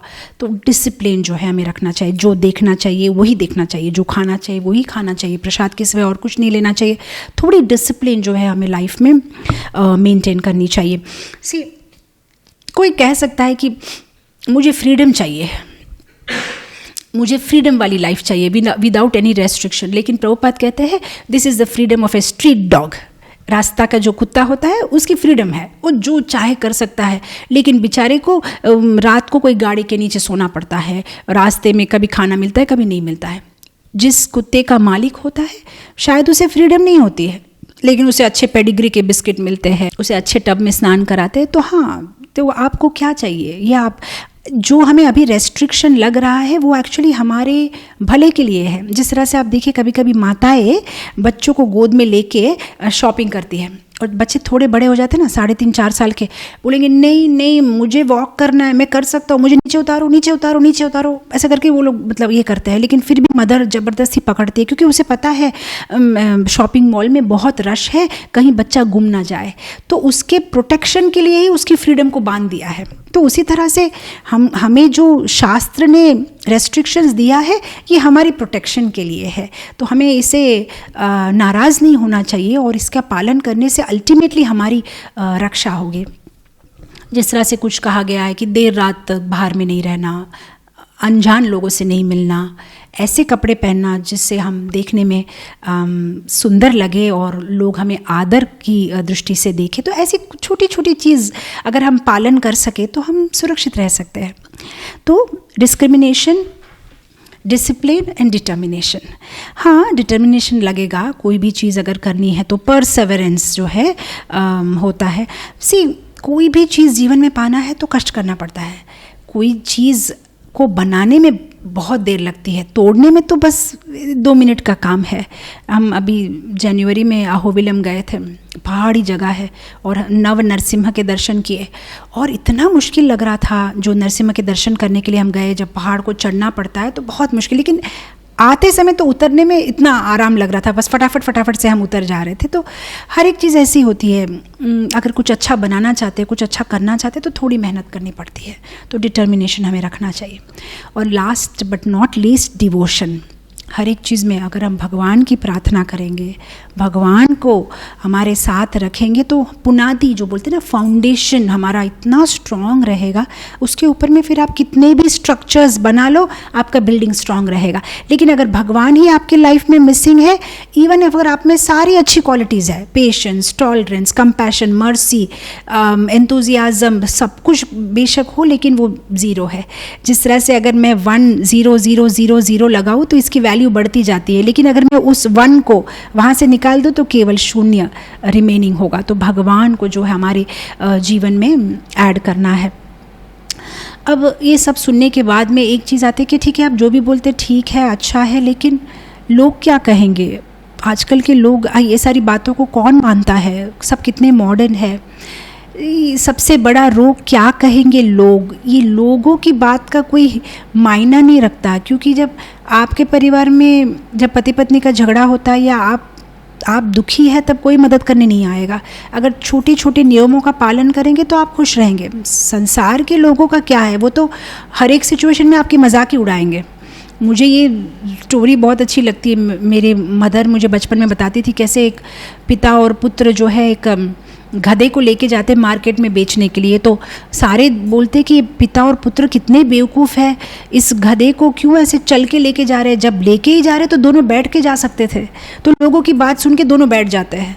कुछ दूर जाते हैं तो फिर लोग बोलते हैं अरे कितने क्रूर है, दोनों बैठ गए गधे के ऊपर में, बेचारे गधे को वजन लग रहा होगा। तो बेचारे पिताजी उतर गए। थोड़ी दूर गए तो बोले देखो ये बेटा कितना क्रूर है, अकेला अकेला बैठा है, पिता को चला रहा है, बूढ़े पिता को। थोड़ी देर के बाद में पिताजी बैठ गए, बेटा उतर गया तो बोला देखो पिताजी कितने क्रूर है, छोटा सा बच्चा चल रहा है और पिताजी जो है आराम से बैठे हैं। अब दोनों को गुस्सा आ गया, जो भी करो लोग खुश नहीं है। दोनों ने गधे को टांगे बांध के लकड़ी से जो है गधे को उठा के ले जा रहे थे। तो लोगों ने बोला कितना बेवकूफ़ है, गधे को कोई उठाता है क्या, गधे के ऊपर तो चढ़ के जाना चाहिए। अब वे इतने दोनों दुखी हो गए, गधे को वहीं छोड़ के वहाँ से भाग गए। तो ये दुनिया तो ऐसी है, आप कुछ भी करेंगे तो लोग कुछ ना कुछ कहेंगे, लेकिन हमें इतनी परवाह नहीं करनी चाहिए कि लोग क्या कहेंगे। शास्त्र में क्या लिखा है, हमारे स्पिरिचुअल गुरु क्या कहते हैं, हमारे माँ बाप क्या कहते हैं, ये बहुत इम्पॉर्टेंट है। हमारा कल्चर आजकल ये हो गया ना कि फेसबुक में कितने लाइक मिलते हैं, दैट डिफाइंस आवर स्टेटस, पर एक्चुअली किससे लाइक मिलते हैं ये बहुत इम्पॉर्टेंट है। क्या मैं जो कर रही हूँ, क्या मुझे मेरे गुरु से लाइक मिल रही है, मेरे माता पिता से लाइक मिल रही है, घर के बड़ों से लाइक मिल रही है कि नहीं, ये बहुत इम्पॉर्टेंट है। तो मेरा फाइनल मैसेज आप सब लड़कियों को यही है कि जो भी डिसीजन लेंगे लाइफ में, कोई भी चीज़ के लिए हड़बड़ी मत करो। पेशेंस आजकल का ये कल्चर जो है ना, ये क्या बोलते हैं ना, अमेज़ॉन कल्चर। मुझे बस कुछ दिनों पहले मेरा बेटा मुझे अमेज़ॉन का ऐप दिखा रहा था, हम कुछ पर्दे ऑर्डर कर रहे थे, तो मैं इतना समय ले रही थी पर्दे ऑर्डर करने के लिए। तो मेरे बेटे ने कहा मम्मी इतना समय क्यों ले रही हो, पसंद नहीं आया तो वापस कर देंगे। रिटर्न पॉलिसी होती है अमेज़ॉन की। और मैं उसको बता रही थी कि बेटा मैं उस जनरेशन से नहीं हूँ, हम जो जनरेशन में है हमें रिटर्न करना नहीं आता। हम एक बार जो चीज़ लेंगे सोच समझ के लेंगे और उसके बाद बस उसको जीवन भर रखेंगे हमारे साथ। हम ऐसे ही बड़े हुए हैं। वो किराना स्टोर में जाते थे और बस तभी का तभी उस चीज़ को 10 बार देख लेते थे और बस एक बार ले लिया तो ले लिया। हमें रिटर्न करना ये हमारा कल्चर नहीं है। और ये अमेज़ॉन में चीज़ों को रिटर्न करते करते हमारा स्वभाव ऐसा हो गया है, हम सोचते रिश्ते में भी शायद रिटर्न पॉलिसी होगी। अब बस इसके साथ घूम लिया, थोड़ा दिन इसके साथ घूम लिया, नहीं पसंद है किसी और के साथ घूम लिया। ये हमारे मन को, हमारे शरीर को सब कुछ अपवित्र कर देता है और हम कभी खुश नहीं रह पाएंगे। तो जो भी करते हैं बहुत ही सोच समझ के, शांति से, बड़ों की एडवाइस लेके, शास्त्र के अनुसार, शास्त्र चक्षु, गुरु साधु शास्त्र, ये 3 चीज़ों के अनुसार करेंगे तो जीवन बड़ा आनंदमय रहेगा। तो इसी से मैं यहाँ ख़त्म करूँगी। अगर किसी को कोई प्रश्न है तो पूछ सकते हैं। Thank you so much. Hare Krishna.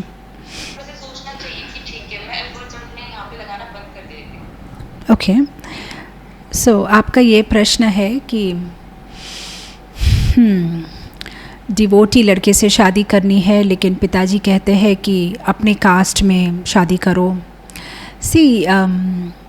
मेरी इस बारे में ओपिनियन काफ़ी डिफरेंट है। अगर आपको शॉकिंग लगे तो माफ़ करना, लेकिन मैं ऐसा सोचती हूँ कि ज़रूरी नहीं है कि आप डिवोटी लड़के से शादी करोगे तो आप हमेशा खुश रहोगे। क्योंकि मैं पर्सनली बहुत सारे लोगों की लाइफ को पास से देख रही हूँ, बहुत सारे मेल्स भी मुझे आते हैं। ज़रूरी नहीं है कि कोई लड़का अगर तिलक लगा रहा है, कंठी पहनता है तो वो अच्छा है और आपकी जीवन हमेशा खुश रहेगी। नहीं, ये ज़रूरी नहीं है। क्योंकि शायद आप दोनों का साइकोफिज़िकल नेचर डिफरेंट हो, शायद वो कोई और कम्युनिटी से है, आप कोई और कम्युनिटी से, उसकी कल्चर अलग हो, उसकी डेफिनेशंस लाइफ की चीज़ों की अलग हो। हाँ, कृष्णा आप दोनों का सेंटर है, लेकिन अगर आप अपनी कम्युनिटी में शादी करेंगे और एटलीस्ट जो मिनिमम लड़का पायस हो तो भी आगे चल के आप उसको भक्त बना सकते हो।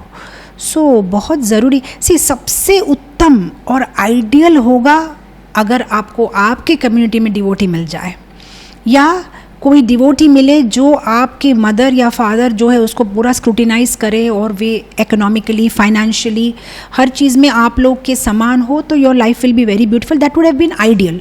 अगर नहीं होता है तो सेकेंड ऑप्शन ठीक है आपके कम्युनिटी में, लेकिन कम से कम जो मिनिमम, जैसे मुझे पता नहीं मारवाड़ियों में तो शायद मांस ना खा, हम यहाँ साउथ इंडिया में तो लोग ज़्यादा ही, कम से कम जो मांस मच्छी ना खाता हो, भक्त हो, थोड़ा बहुत जो स्पिरिचुअल हो, ये सारी चीज़ें इम्पॉर्टेंट है। सेकेंड थिंग इज़ मेरी जो थिंकिंग है, लड़कियों को कम उम्र में ही शादी करनी चाहिए। बहुत बहुत इम्पॉर्टेंट है।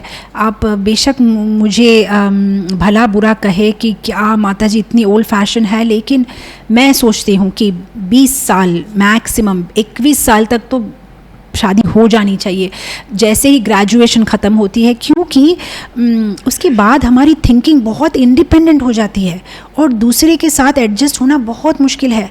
आपको पता नहीं, किसी और इंसान के साथ अपना कमरा शेयर करना, बाथरूम शेयर करना, अपनी पूरी ज़िंदगी शेयर करना, ये छोटी बात नहीं है।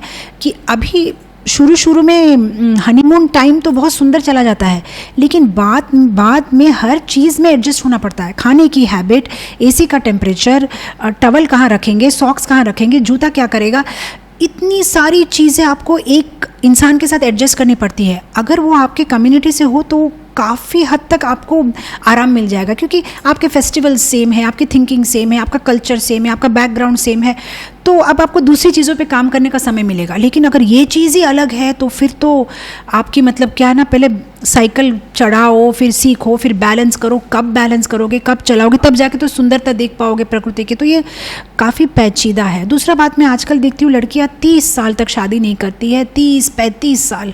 अब मैं आपको बताऊँ, इसमें एक प्रॉब्लम है। डॉक्टर, आप किसी गायनेकोलॉजिस्ट से पूछ सकते हैं, ये मेरी कोई ये नहीं है।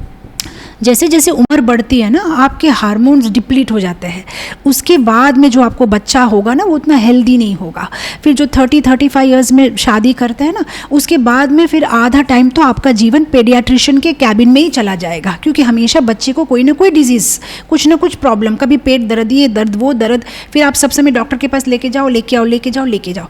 लेकिन जो यंग एज में शादी कर लेते, उनका खुद का शरीर इतना तंदुरुस्त and fresh and energetic and अच्छे हार्मोन से होता है, तब जो बच्चा पैदा होता है हेल्दी होता है बस। और माँ का दूध आता है अच्छे से, आप माँ का दूध पिलाओ, बच्चा हेल्दी। और नॉट ओनली दैट, आप जल्दी से फ्री हो जाते हो।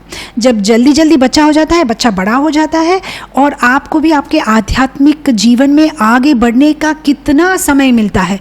लेकिन जो शादी ही 35 में करेंगे, जब तक कि बच्चे के पेरेंट टीचर मीटिंग में तो आप उसकी दादी की उम्र के बन जाओगे, आपके बाल सफ़ेद हो जाओगे। जब आप पेरेंट टीचर मीटिंग में जाओगे, आप अपने बच्चे के साथ में आनंद भी नहीं ले पाओगे। उसके साथ कुश्ती करना, खेलना, उसके साथ बच्चे बन जाना आप नहीं कर पाओगे, क्योंकि आपकी उतनी उम्र हो गई है। तो द आइडियल इज़, आप जब यंग एज में शादी करते हो तो सामने वाले पार्टनर के साथ में आप बहुत अच्छी तरह से घुल मिल जा सकते हो, एडजस्ट हो जाओगे, उसकी फैमिली की कल्चर, उसकी लाइफस्टाइल के साथ आप एडजस्ट हो जाओगे। सेकेंड थिंग, शादी कभी भी सेम एज के साथ नहीं करनी चाहिए, क्योंकि फिर ना दोनों ही आप बच्चे बन जाओगे, दोनों झगड़ा करोगे, दोनों का सॉर्ट आउट कोई नहीं करेगा। लेकिन थोड़ा सा एज डिफरेंस होने से, 1% ज़्यादा मैच्योर होने से, वो दूसरे को बहुत जल्दी क्षमा कर देता है। अरे चलो ये तो छोटी है, उसको क्या पता है। तो उस तरह से जो है दोनों एडजस्ट करके बहुत सुंदर से जीवन को आगे बढ़ा सकते हैं। तो समय पे शादी करना बहुत इंपॉर्टेंट है, सो दैट आप एडजस्ट हो जाओ। थोड़ा सा एज गैप होना ज़रूरी है। और माँ बाप जहाँ कहे वहाँ शादी करने से शांति है। आपको पर्सनली इतना मेहनत नहीं करनी पड़ेगी। कुछ भी हुआ तो कम से कम आप उसको बोल सकते हैं, मम्मी आपने कहा था। तो वो लोग ज़्यादा मेहनत करेंगे आपसे भी ज़्यादा, कि आपका फैमिली लाइफ खुश रहे। और अगर आप खुद के भरोसे शादी करोगे, पूरा जीवन छोटी सी भी कुछ चीज़ हो जाएगी, आपके माँ बाप पहले ही ताना मारेंगे, मैंने तो पहले ही बोला था, तुमने सेलेक्ट किया, अब तुम भुगतो। सपोर्ट नहीं मिलता ना अगर फैमिली का, तो बहुत प्रॉब्लम होता है। इमोशनल सपोर्ट बहुत ज़रूरी है एक परिवार का। तो ये सारी चीज़ें जो है अभी समझ में नहीं आएगी इस उम्र में, लेकिन 10 साल, 15 साल, 20 साल के बाद जब आप रिफ्लेक्ट करेंगे, तब आप लगेगा अरे मैंने ऐसा क्यों किया। तो ये बहुत इम्पॉर्टेंट है। और इतना सी हर एक पर्सन जो कंठी पहनता है, तुलसी माला या तिलक लगाता है, तो वो प्योर डिवोटी नहीं होता है। ये एक हॉस्पिटल है, यहाँ पे अलग अलग डिजीज़, अलग अलग रोग की मात्रा से लोग ज्वाइन हुए हैं, जस्ट बिकॉज सारे वो पेशेंट के सी वाइट ड्रेस में तो डॉक्टर भी होता है, नर्स भी होती है, और वाइट ड्रेस में पेशेंट भी होता है।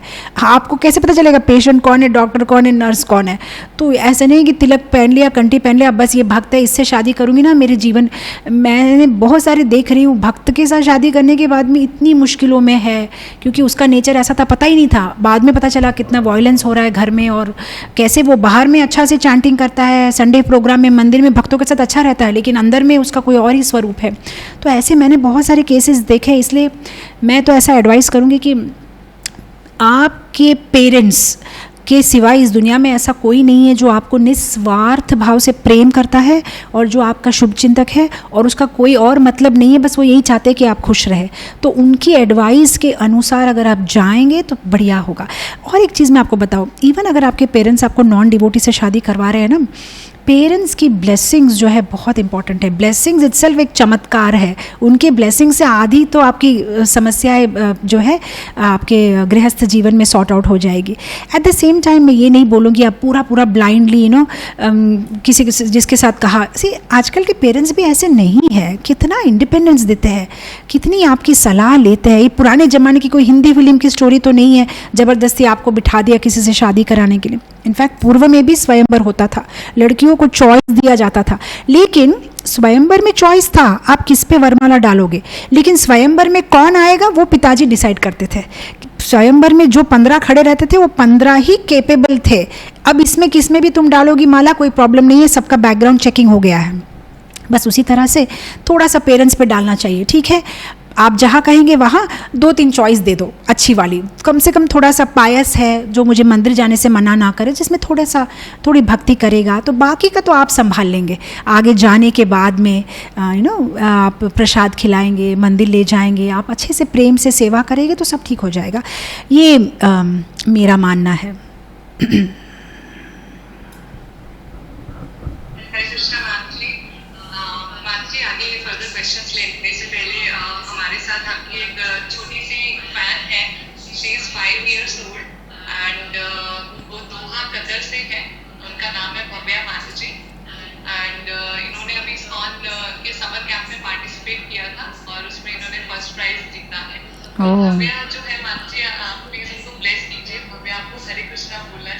ज़रूर ज़रूर। So happy to see you. Shri Krishna मतिरस्तु, श्री कृष्ण शुभमस्तु, श्री कृष्ण भक्ति प्राप्तिरस्तु। May Lord Shri Krishna always be in your heart, Bhavya. I'm so happy to see you. Yeah, please go ahead.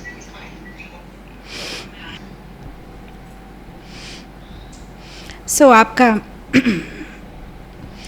Question है कि अगर कोई शादी के बाद में भक्ति जीवन में आता है, लेकिन पति अगर भक्ति जीवन में कोऑपरेट नहीं करता, और पत्नी अगर आध्यात्मिक रूप से काफ़ी आगे बढ़ रही है लेकिन पति उसी लेवल पे है, तो कैसे हमारे जीवन को आगे बढ़ाए। तो अगर आपने शुरू से मेरा क्लास सुना है तो मैं इस बात को ही अलग अलग तरह से आप तक पहुंचाने की कोशिश कर रही थी कि इवन अगर आपके पति भक्त नहीं है, फिर भी अगर आप उसे सरेंडर करती है और अगर आप उससे सबमिट करती है, उससे सरेंडर करती है, तो फिर भगवान से सरेंडर करना हम सीख जाएंगे। तो निस्वार्थ भाव से सेवा करना, और इवन अगर वो पति भक्त नहीं है फिर भी उनके अनुशासन के अनुसार अगर हम चलेंगे तो प्यार से और भक्ति से उनको हम जीत सकते हैं। अब आपका ये क्वेश्चन होगा, फिर तो हमारे मानुष जीवन के ध्येय का क्या हुआ? हम तो शरीर नहीं है, हम तो आत्मा है।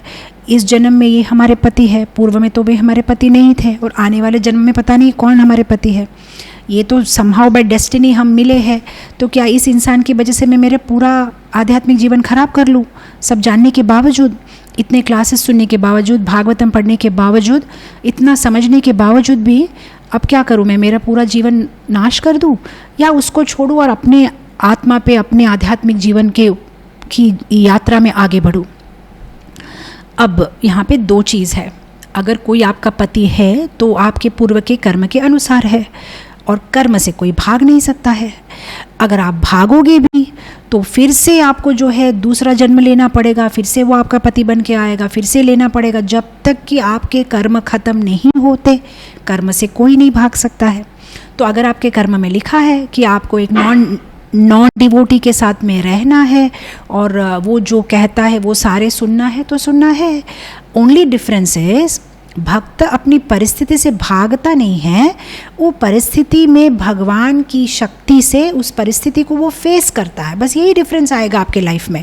सो पहले आप भी नॉन डिवोटी थे, दोनों एक साथ में नॉन डिवोटी काम करते थे या नॉन डिवोटी पार्टीज़ में रेस्टोरेंट्स में घूमते थे, उसके बाद आप डिवोटी बन गए, लेकिन वो डिवोटी नहीं बना। अभी वो एक्सपेक्ट करेगा आप उसके साथ सिनेमा देखो, उसके साथ जाओ, तो वो जैसे एक्सपेक्ट करता है आपको वैसे ही अपना जीवन यापन करना चाहिए, और अंतर में आपकी जो भक्ति वो आपको करनी चाहिए, जिस तरह से गोपियाँ करती थी।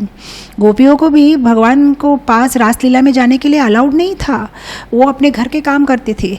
लेकिन हम जो ये सुनते हैं भागवत में कि वे रासलीला में गई थी, वो उनका दिव्य शरीर था, एक शरीर तो घर में ही था, इसलिए तो जब वे रात को रासलीला के बाद वापस आती थी तो पतियों को कोई कंप्लेंट नहीं था, तो क्योंकि और एक शरीर यहाँ पे था। तो हम उस लेवल पे नहीं है, हम जिस तरह के अब सिचुएशन और लेवल में है, हमारे लिए यही ठीक है कि हम दोनों चीज़ों को हार्मोनाइज करते हुए आगे बढ़े। जैसे मैं हमेशा बोलती हूँ, एक है हमारा परिवार के साथ रिश्ता जो है, और एक है हमारा वर्टिकल रिश्ता भगवान के साथ, और ये दोनों को हार्मोनाइज करना है। कोई भी एक चीज़ के ऊपर में हम पूरा अगर कोई पूरा अपने परिवार के बारे में ही सोचता है और भगवान को भूल जाता है, तो भी उसकी लाइफ तो गई, क्योंकि अब तो ये भौतिक जगत में जन्म के बाद जन्म लेता रहेगा, उसका जीवन खराब हो गया। केवल कृष्ण के बारे में सोचेगा और अपने परिवार की ड्यूटीज से भागेगा, फिर तो प्रॉब्लम है, फिर से जन्म लेना पड़ेगा जब तक कि उसने सारी ड्यूटीज ठीक से ना की हो। इसलिए तो अर्जुन भी तो भागे नहीं थे युद्ध क्षेत्र से, उन्होंने युद्ध किया था। वे तो प्योर डिवोटी थी, वो बोल सकते थे मेरे को और कोई धर्म लागू नहीं है, भगवान ने कहा सर्वधर्मान परित्यज्य, मैं मेरे युद्ध करने का धर्म छोड़ता हूँ और मैं भगवान की सेवा में चला जाता हूँ। नहीं, उसने अपना धर्म किया। उसी तरह से एक हाउस वाइफ का धर्म है अपने पति के इंस्ट्रक्शंस का पालन करना, वेदर वो भक्त हो ना हो, दैट इज इमैटेरियल। रही बात आपकी भक्ति की, तो भाई कलयुग में तो भक्ति बहुत सिंपल है।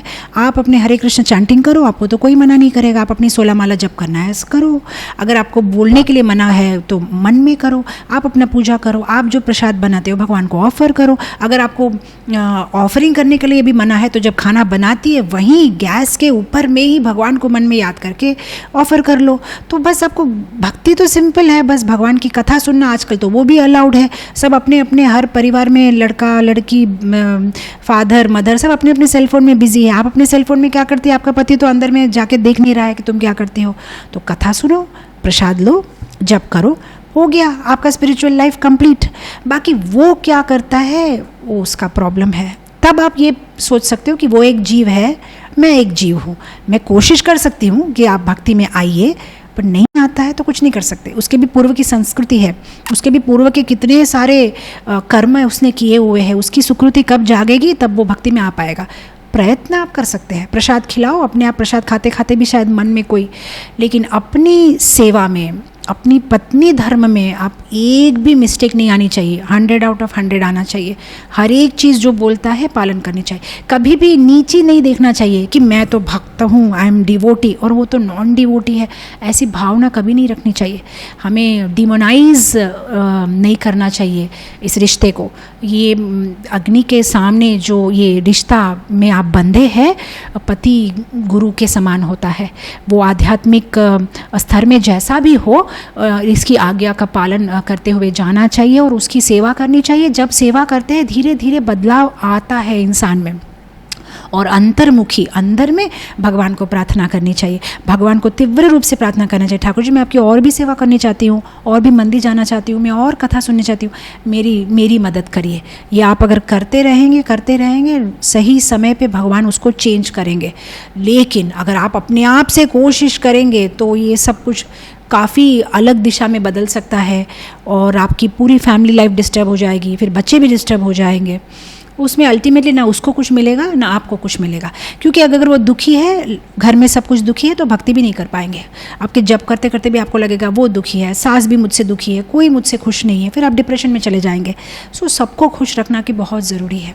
तो ये आपको काफ़ी बड़ा आंसर इसका हो सकता है, बट जैसे मैंने बताया, प्रिस्क्रिप्टिव, नॉर्मेटिव, डिस्क्रिप्टिव। डिस्क्रिप्टिव रहो, नॉर्मेटिव मत बन जाओ, प्रिस्क्रिप्टिव मत बन जाओ, जो है देन हम्बल रहो, तो लव कैन मूव माउंटेन्स।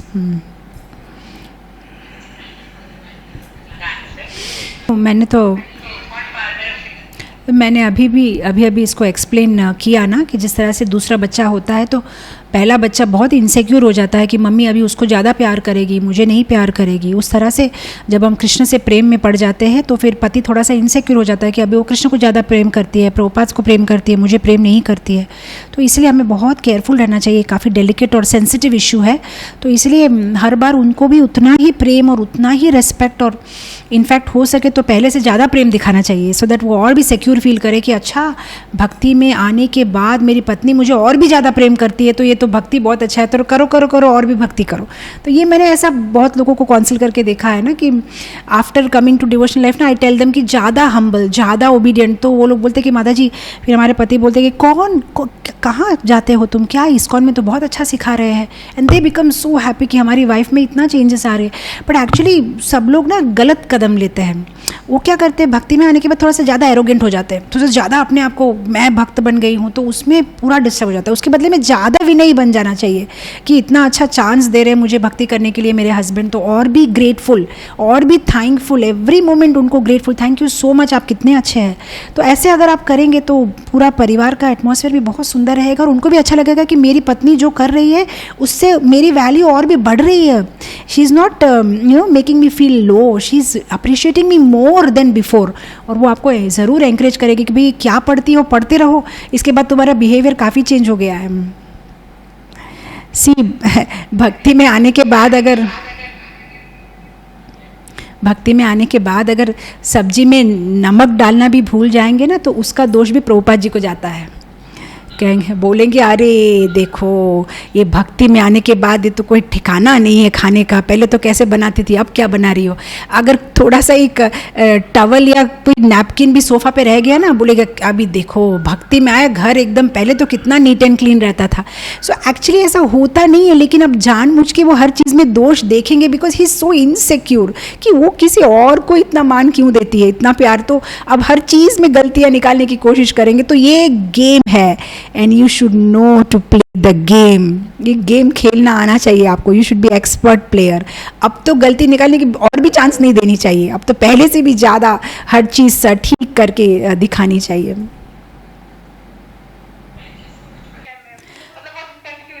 बहुत सुंदर क्वेश्चन है आपका, एक मिनट है, आई जस्ट, बहुत सुंदर है क्वेश्चन आपका कि सर ढकने का क्या है। जैसे प्रभुपाद जी के टाइम पे सारे लेडीज सर ढक के रखते थे, और that was the Indian culture. In fact मेरे मदर वगैरह को भी मैंने देखा है, हमेशा वे सर ढक के रहते थे।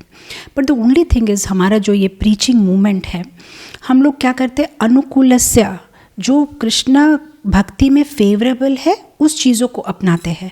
जो चीज़ हमें अनफेवरेबल हो जाती है, हमें डिस्टर्ब होती है, हम उसको नहीं अपनाते। ये कृष्णा कॉन्शियसनेस का जो है बहुत ही सुंदर मंत्र है। अगर आप देखें प्रभुपाद जी के टाइम पे भी, प्रभुपाद जी सबके साथ में डिफरेंटली डील करते थे। जो वेस्टर्न लेडीज़ थी उनके साथ प्रभुपाद डिफरेंट डील करते थे। उनको कभी प्रभुपाद जोर नहीं करते थे कि आपको ऐसा ही करना चाहिए, क्योंकि प्रभुपाद बोलते थे this ladies are equal to man, उनका नेचर ऐसा है, उनको उनके लिए यही ठीक है।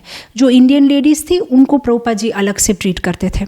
सो अब होता क्या है, सबका एक अपना अपना ब्रॉटअप होता है, अपना अपना कन्वीनियंट क्या बोलते हैं, कंफर्ट, सबका अपना अपना एक कंफर्ट जोन होता है, और वो उसी कंफर्ट जोन में भक्ति करने में उनको सुविधा होती है। अगर उसको डिस्कम्फर्ट में डाल देते हैं तो वो भक्ति नहीं कर पाते। फॉर एग्जाम्पल, जैसे इस्कॉन में कुछ भक्त कहते हैं, वन वर्णाश्रम, हमें जो है फार्म्स में रहना चाहिए। तो आप इमेजिन करिए कोई अगर बचपन से अर्बन लाइफ में बड़ा हुआ है, अगर उसको ज़बरदस्ती करोगे कि तुम्हें अगर भक्ति में आगे बढ़ना है तो तुम्हें फार्म में रहना पड़ेगा जहाँ पे देखो बाथरूम की सुविधा नहीं होती है, तो अब क्या होगा, उसको भक्ति में इतना डिस्टर्ब हो जाएगा क्योंकि वो बचपन से कुछ लग्जरी, कुछ कंफर्ट का आदि आदत बन चुकी है उसकी।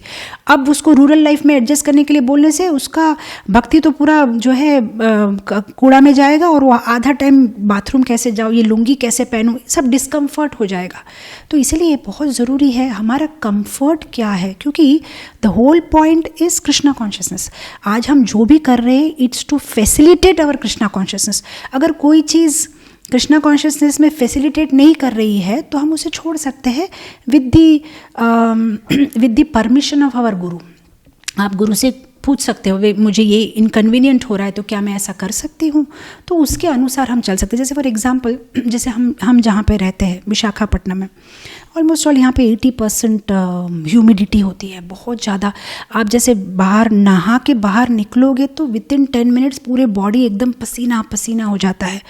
यहाँ पे अगर लेडीज़ सिर ढक के चले तो they will be so inconvenience, class देना भी उनके लिए मुश्किल हो जाएगा, सो मच स्वेटिंग हो जाता है। जैसे अभी मैं आप लोगों से बात कर रही हूँ तो फ़ैन बंद है, क्योंकि फ़ैन चालू करने से फ़ैन का आवाज़ वीडियो में आ जाता है, तो इसलिए फ़ैन बंद रखना पड़ता है। तो कभी कभी एकदम पसीना पसीना हो जाते हैं सिर्फ बात करने के लिए। तो यहाँ पे हम देखते हैं what is most important, Krishna कथा बोलना इम्पॉर्टेंट है। ऑल्सो हर एक चीज़ के पीछे एक कारण है। सिर ढकने के लिए इसीलिए बोला जाता था कि मेन के सभा में अगर पीछे से आपके बाल लोग देखते हैं तो may be they may get attracted, and that is one thing. Brahmacharis के सभा में आप है तो you should just cover your hair. Other reason होता है कि लेडीज़ लोगों को जो ब्लाउज़ होता है ना एकदम डीप कट है तो पीछे से सब आधा शरीर दिख रहा है, तो they don't want to do it. तो यहाँ पे हमने क्या किया है, जैसे हमारे instead of wearing a deep cut, यहाँ तक अगर आपका शरीर कवर्ड है तो फिर कोई मुश्किल नहीं है। तो ये थोड़ी थोड़ी चीज़ों को थोड़ा थोड़ा एडजस्ट होना पड़ता है डिपेंडिंग ऑन द सिचुएशन। जैसे अगर कोई कोल्ड कंट्रीज़ में है तो शायद उनके लिए कन्वीनियंट है, कोई बहुत ज़्यादा ट्रॉपिकल हॉट कंट्री में है शायद उनके लिए ओढ़ना पॉसिबल नहीं है, कोई शायद सिटी लाइफ में बड़ा हुआ है जिसके लिए साड़ी कैरी करना ही शायद बहुत मुश्किल है, उसमें अगर वो ओढ़ के बैठेंगे तो आधा कॉन्शियसनेस उसमें ही जाएगा कि नीचे गिर गया क्या, पल्लू ऊपर के क्या नीचे, उसमें क्लास नहीं बोल पाएंगे। तो what is making you convenient, you can do that. हमें बहुत ज़्यादा भी क्या बोलते हैं ना, अडैमेंट नहीं होना चाहिए, ये ऐसा ही है ऐसा ही होना चाहिए, ऐसा नहीं। Srila Prabhupada was so accommodating, जिसका जैसा ब्रॉटअप है, राइट।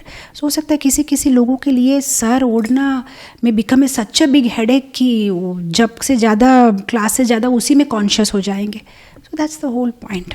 सो इसलिए आपको भी किसी को फोर्स नहीं करना चाहिए, जिसको जो कन्वीनियंट हो। Only thing the whole point is somebody should not be vulgarly dressed. ऐसा नहीं होना चाहिए आपका ड्रेस कि इतना रिवीलिंग इतना वल्गर है, should be decently modest looking, तो काफ़ी है। बाकी छोटी छोटी चीज़ें, जैसे कभी कोई एल्डर्स के सामने जाते हैं तो आउट ऑफ रेस्पेक्ट आप सिर ओढ़ लेते हो। जैसे बहुत बार ऐसा भी होता है, जैसे मेरे पर्सनल लाइफ में नेचर ऑफ योर सेवा, जैसे कभी कभी कुछ लोगों का सेवा ऐसा होता है कि दे कैन ईजीली अपना सिर ओढ़ के कहीं कोना में बैठ के कीर्तन कर रहे हैं या माला बना रहे हैं, दे आर कन्वीनियंट। किसी माता जी लोग का सेवा ही ऐसा होता है कि they have to be running all the time. कभी जैसे मैं यहाँ पे कार भी चलाती हूँ, खाना भी बनाती हूँ, स्कूल भी चलाती हूँ, यहाँ हम इतना ज़्यादा एक्टिव काम होता है कि उस टाइम पे अगर सिर ओढ़ के रहना है तो 50% एफिशिएंसी कम हो जाएगी। तो देन आई थिंक कि मेरे लिए क्या इंपॉर्टेंट है, सिर ओढ़ना या सेवा ज़्यादा करना? नहीं, सेवा ज़्यादा करना, that will make my guru more happy. तो then I am doing that. So that's about what is helping you in your seva, that you should pick up. So that's why we need a guru. Otherwise हम लोग ना ये हो जाएंगे, मतलब ये ऐसा लिखा है ना शास्त्र में, ये ऐसा ही होना चाहिए। अरे इसके पीछे कारण क्या है, किसी को क्या असुविधा हो रही होगी, हम बिना सोचे समझे जजमेंटल हो जाते हैं। तो ऐसे टाइम पे हमारे मेंटर्स या स्पिरिचुअल गुरु हमें बहुत काम में आता है। क्या करना चाहिए, ऐसा क्यों कर रहे हैं, पूछना चाहिए, और उसका आंसर सुन के जो है हमें एक क्लियर आइडिया मिलती है। I hope that satisfies you. Okay, so your question is, अगर बहुत विजिबली विजिबली वल्गर लग रहा है तो मैं क्या करूं। तो ऐसे टाइम पे आप जिस भी डिवोटी का वीडियो है उनसे आप बताइए कि भाई ये पल्लू थोड़ा सा ऐसा लग रहा है, because I think your whole attitude और motive is to help the person. So if it's really looking very vulgar और बहुत बुरा लग रहा है, then you can discuss with other senior Vaishnavis and let them see also. शायद कभी कभी आप प्रेजुडिस हो, शायद कभी कभी आप जो देख रही हो शायद किसी और को कुछ और दिख रहा हो. So better you take advice from another 2-3 senior Vaishnavi Mata ji. So आप क्या सोचते हो, this is what it is looking like, and take their advice and go ahead. But if something is visibly looking very vulgar, then you can definitely say, जैसे कभी कभी कुछ गलत तरीके से बैठे हैं या सही नहीं दिख रहा है तो आप कह सकते हो, इसमें कोई गलत नहीं है. But always since you are young, always take advice from other senior Matajis and take their guidance before making any comment और any aparadh to any Vaishnava. So that will help your spiritual life. Because आपकी सेवा ही ऐसी है, आपकी गलती नहीं है, you are given that's the kind of service. But better to take some advice from other senior Matajis also. ऐसे इस टॉपिक पे मैं काफ़ी प्रवचनों में बात कर चुकी हूँ और बहुत सारे टिप्स भी दे चुकी हूँ. बट यहाँ पे एक लाइन मैं संक्षेप में कहना चाहूँगी कि कोई भी परफेक्ट नहीं होता है, बस रीजनेबली गुड हो सकता है. परफेक्ट तो सिर्फ कृष्ण हो सकता है. तो कोई भी ये नहीं कह सकता है कि I am a perfect wife and I am a perfect mother and I am a perfect daughter. I can be reasonably good, that's all we can do. So reasonably good माने जो हमारा मेन फोकस है Krishna consciousness का, उसको सामने रखते हुए जितना पॉसिबल है उतना अपने फैमिली लाइफ को बैलेंस करते हुए चलना है. सो लाइक वन प्रैक्टिकल मुझे इन्विटेशंस आते हैं ऑल ओवर द वर्ल्ड से क्लासेस देने के लिए. So the amount of invitations I get may be 365 days of the year I can keep giving classes. फिर भी temples will be waiting in line. But I am very selective and मैं सिर्फ weekly 2 या 3 classes देती हूँ so that I can give some time to my family and the other works that I am doing. So उस तरह से one has to know one's priorities, किसको कितना प्रायोरिटी देना है.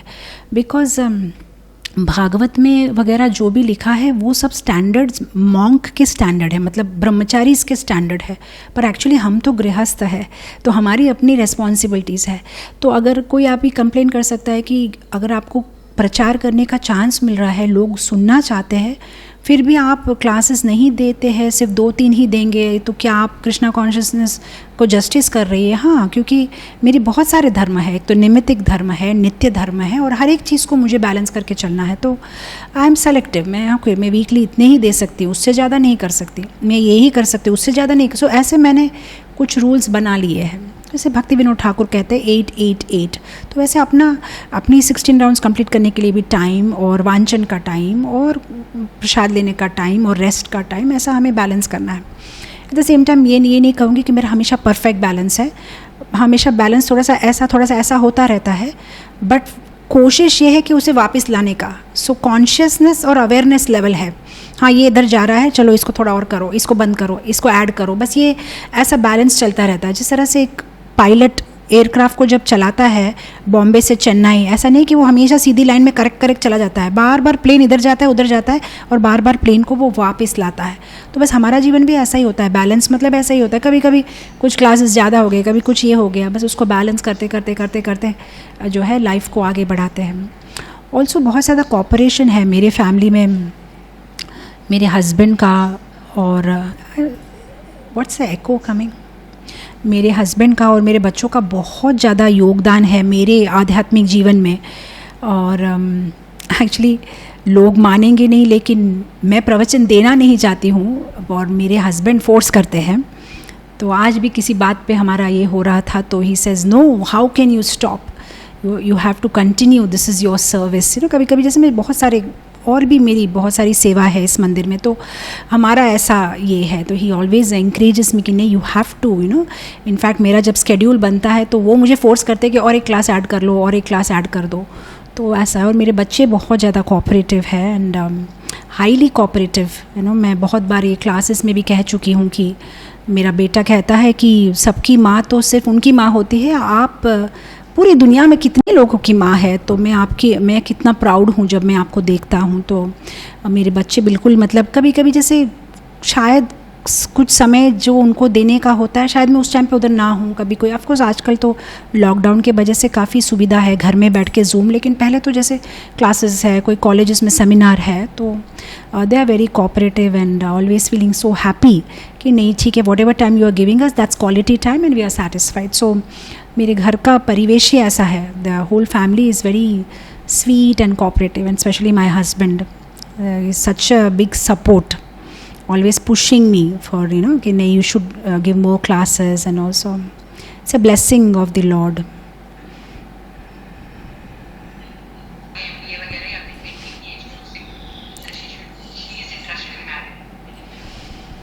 So discuss with your parents. आप अपने parents के साथ डिस्कस करिए। आप शादी के बाद भी पढ़ाई कर सकती है, आप जो भी हायर स्टडीज़ करने चाहती है आप शादी के बाद भी कर सकती है।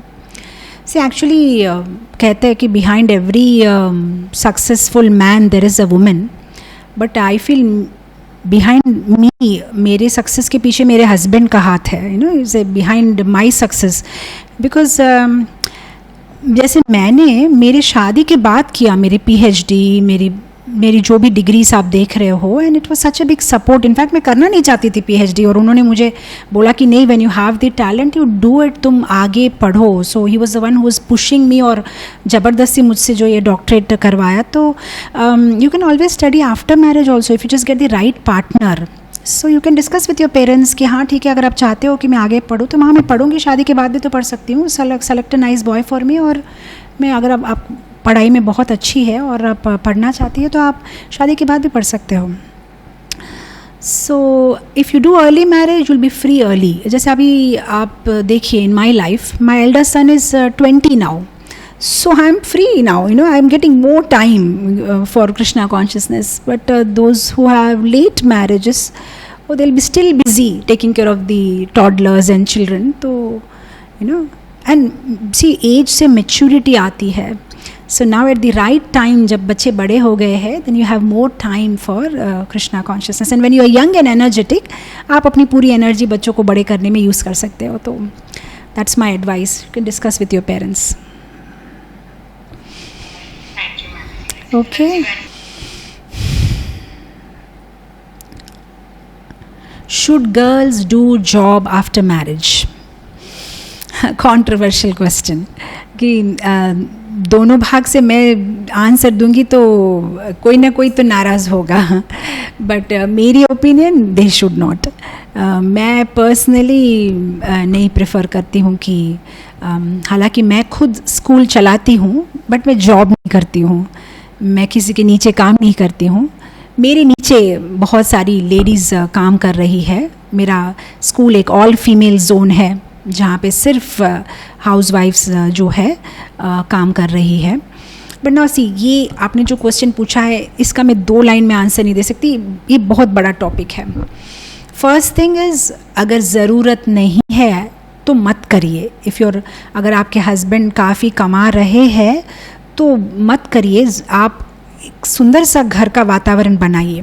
सी, प्रॉब्लम आपका नहीं है, प्रॉब्लम सोसाइटी का है। अगर आप आज जाके किसी को बोलोगे कि मैं एक हाउसवाइफ हूँ, एक होम मेकर हूँ, तो लोग रेस्पेक्ट नहीं करते।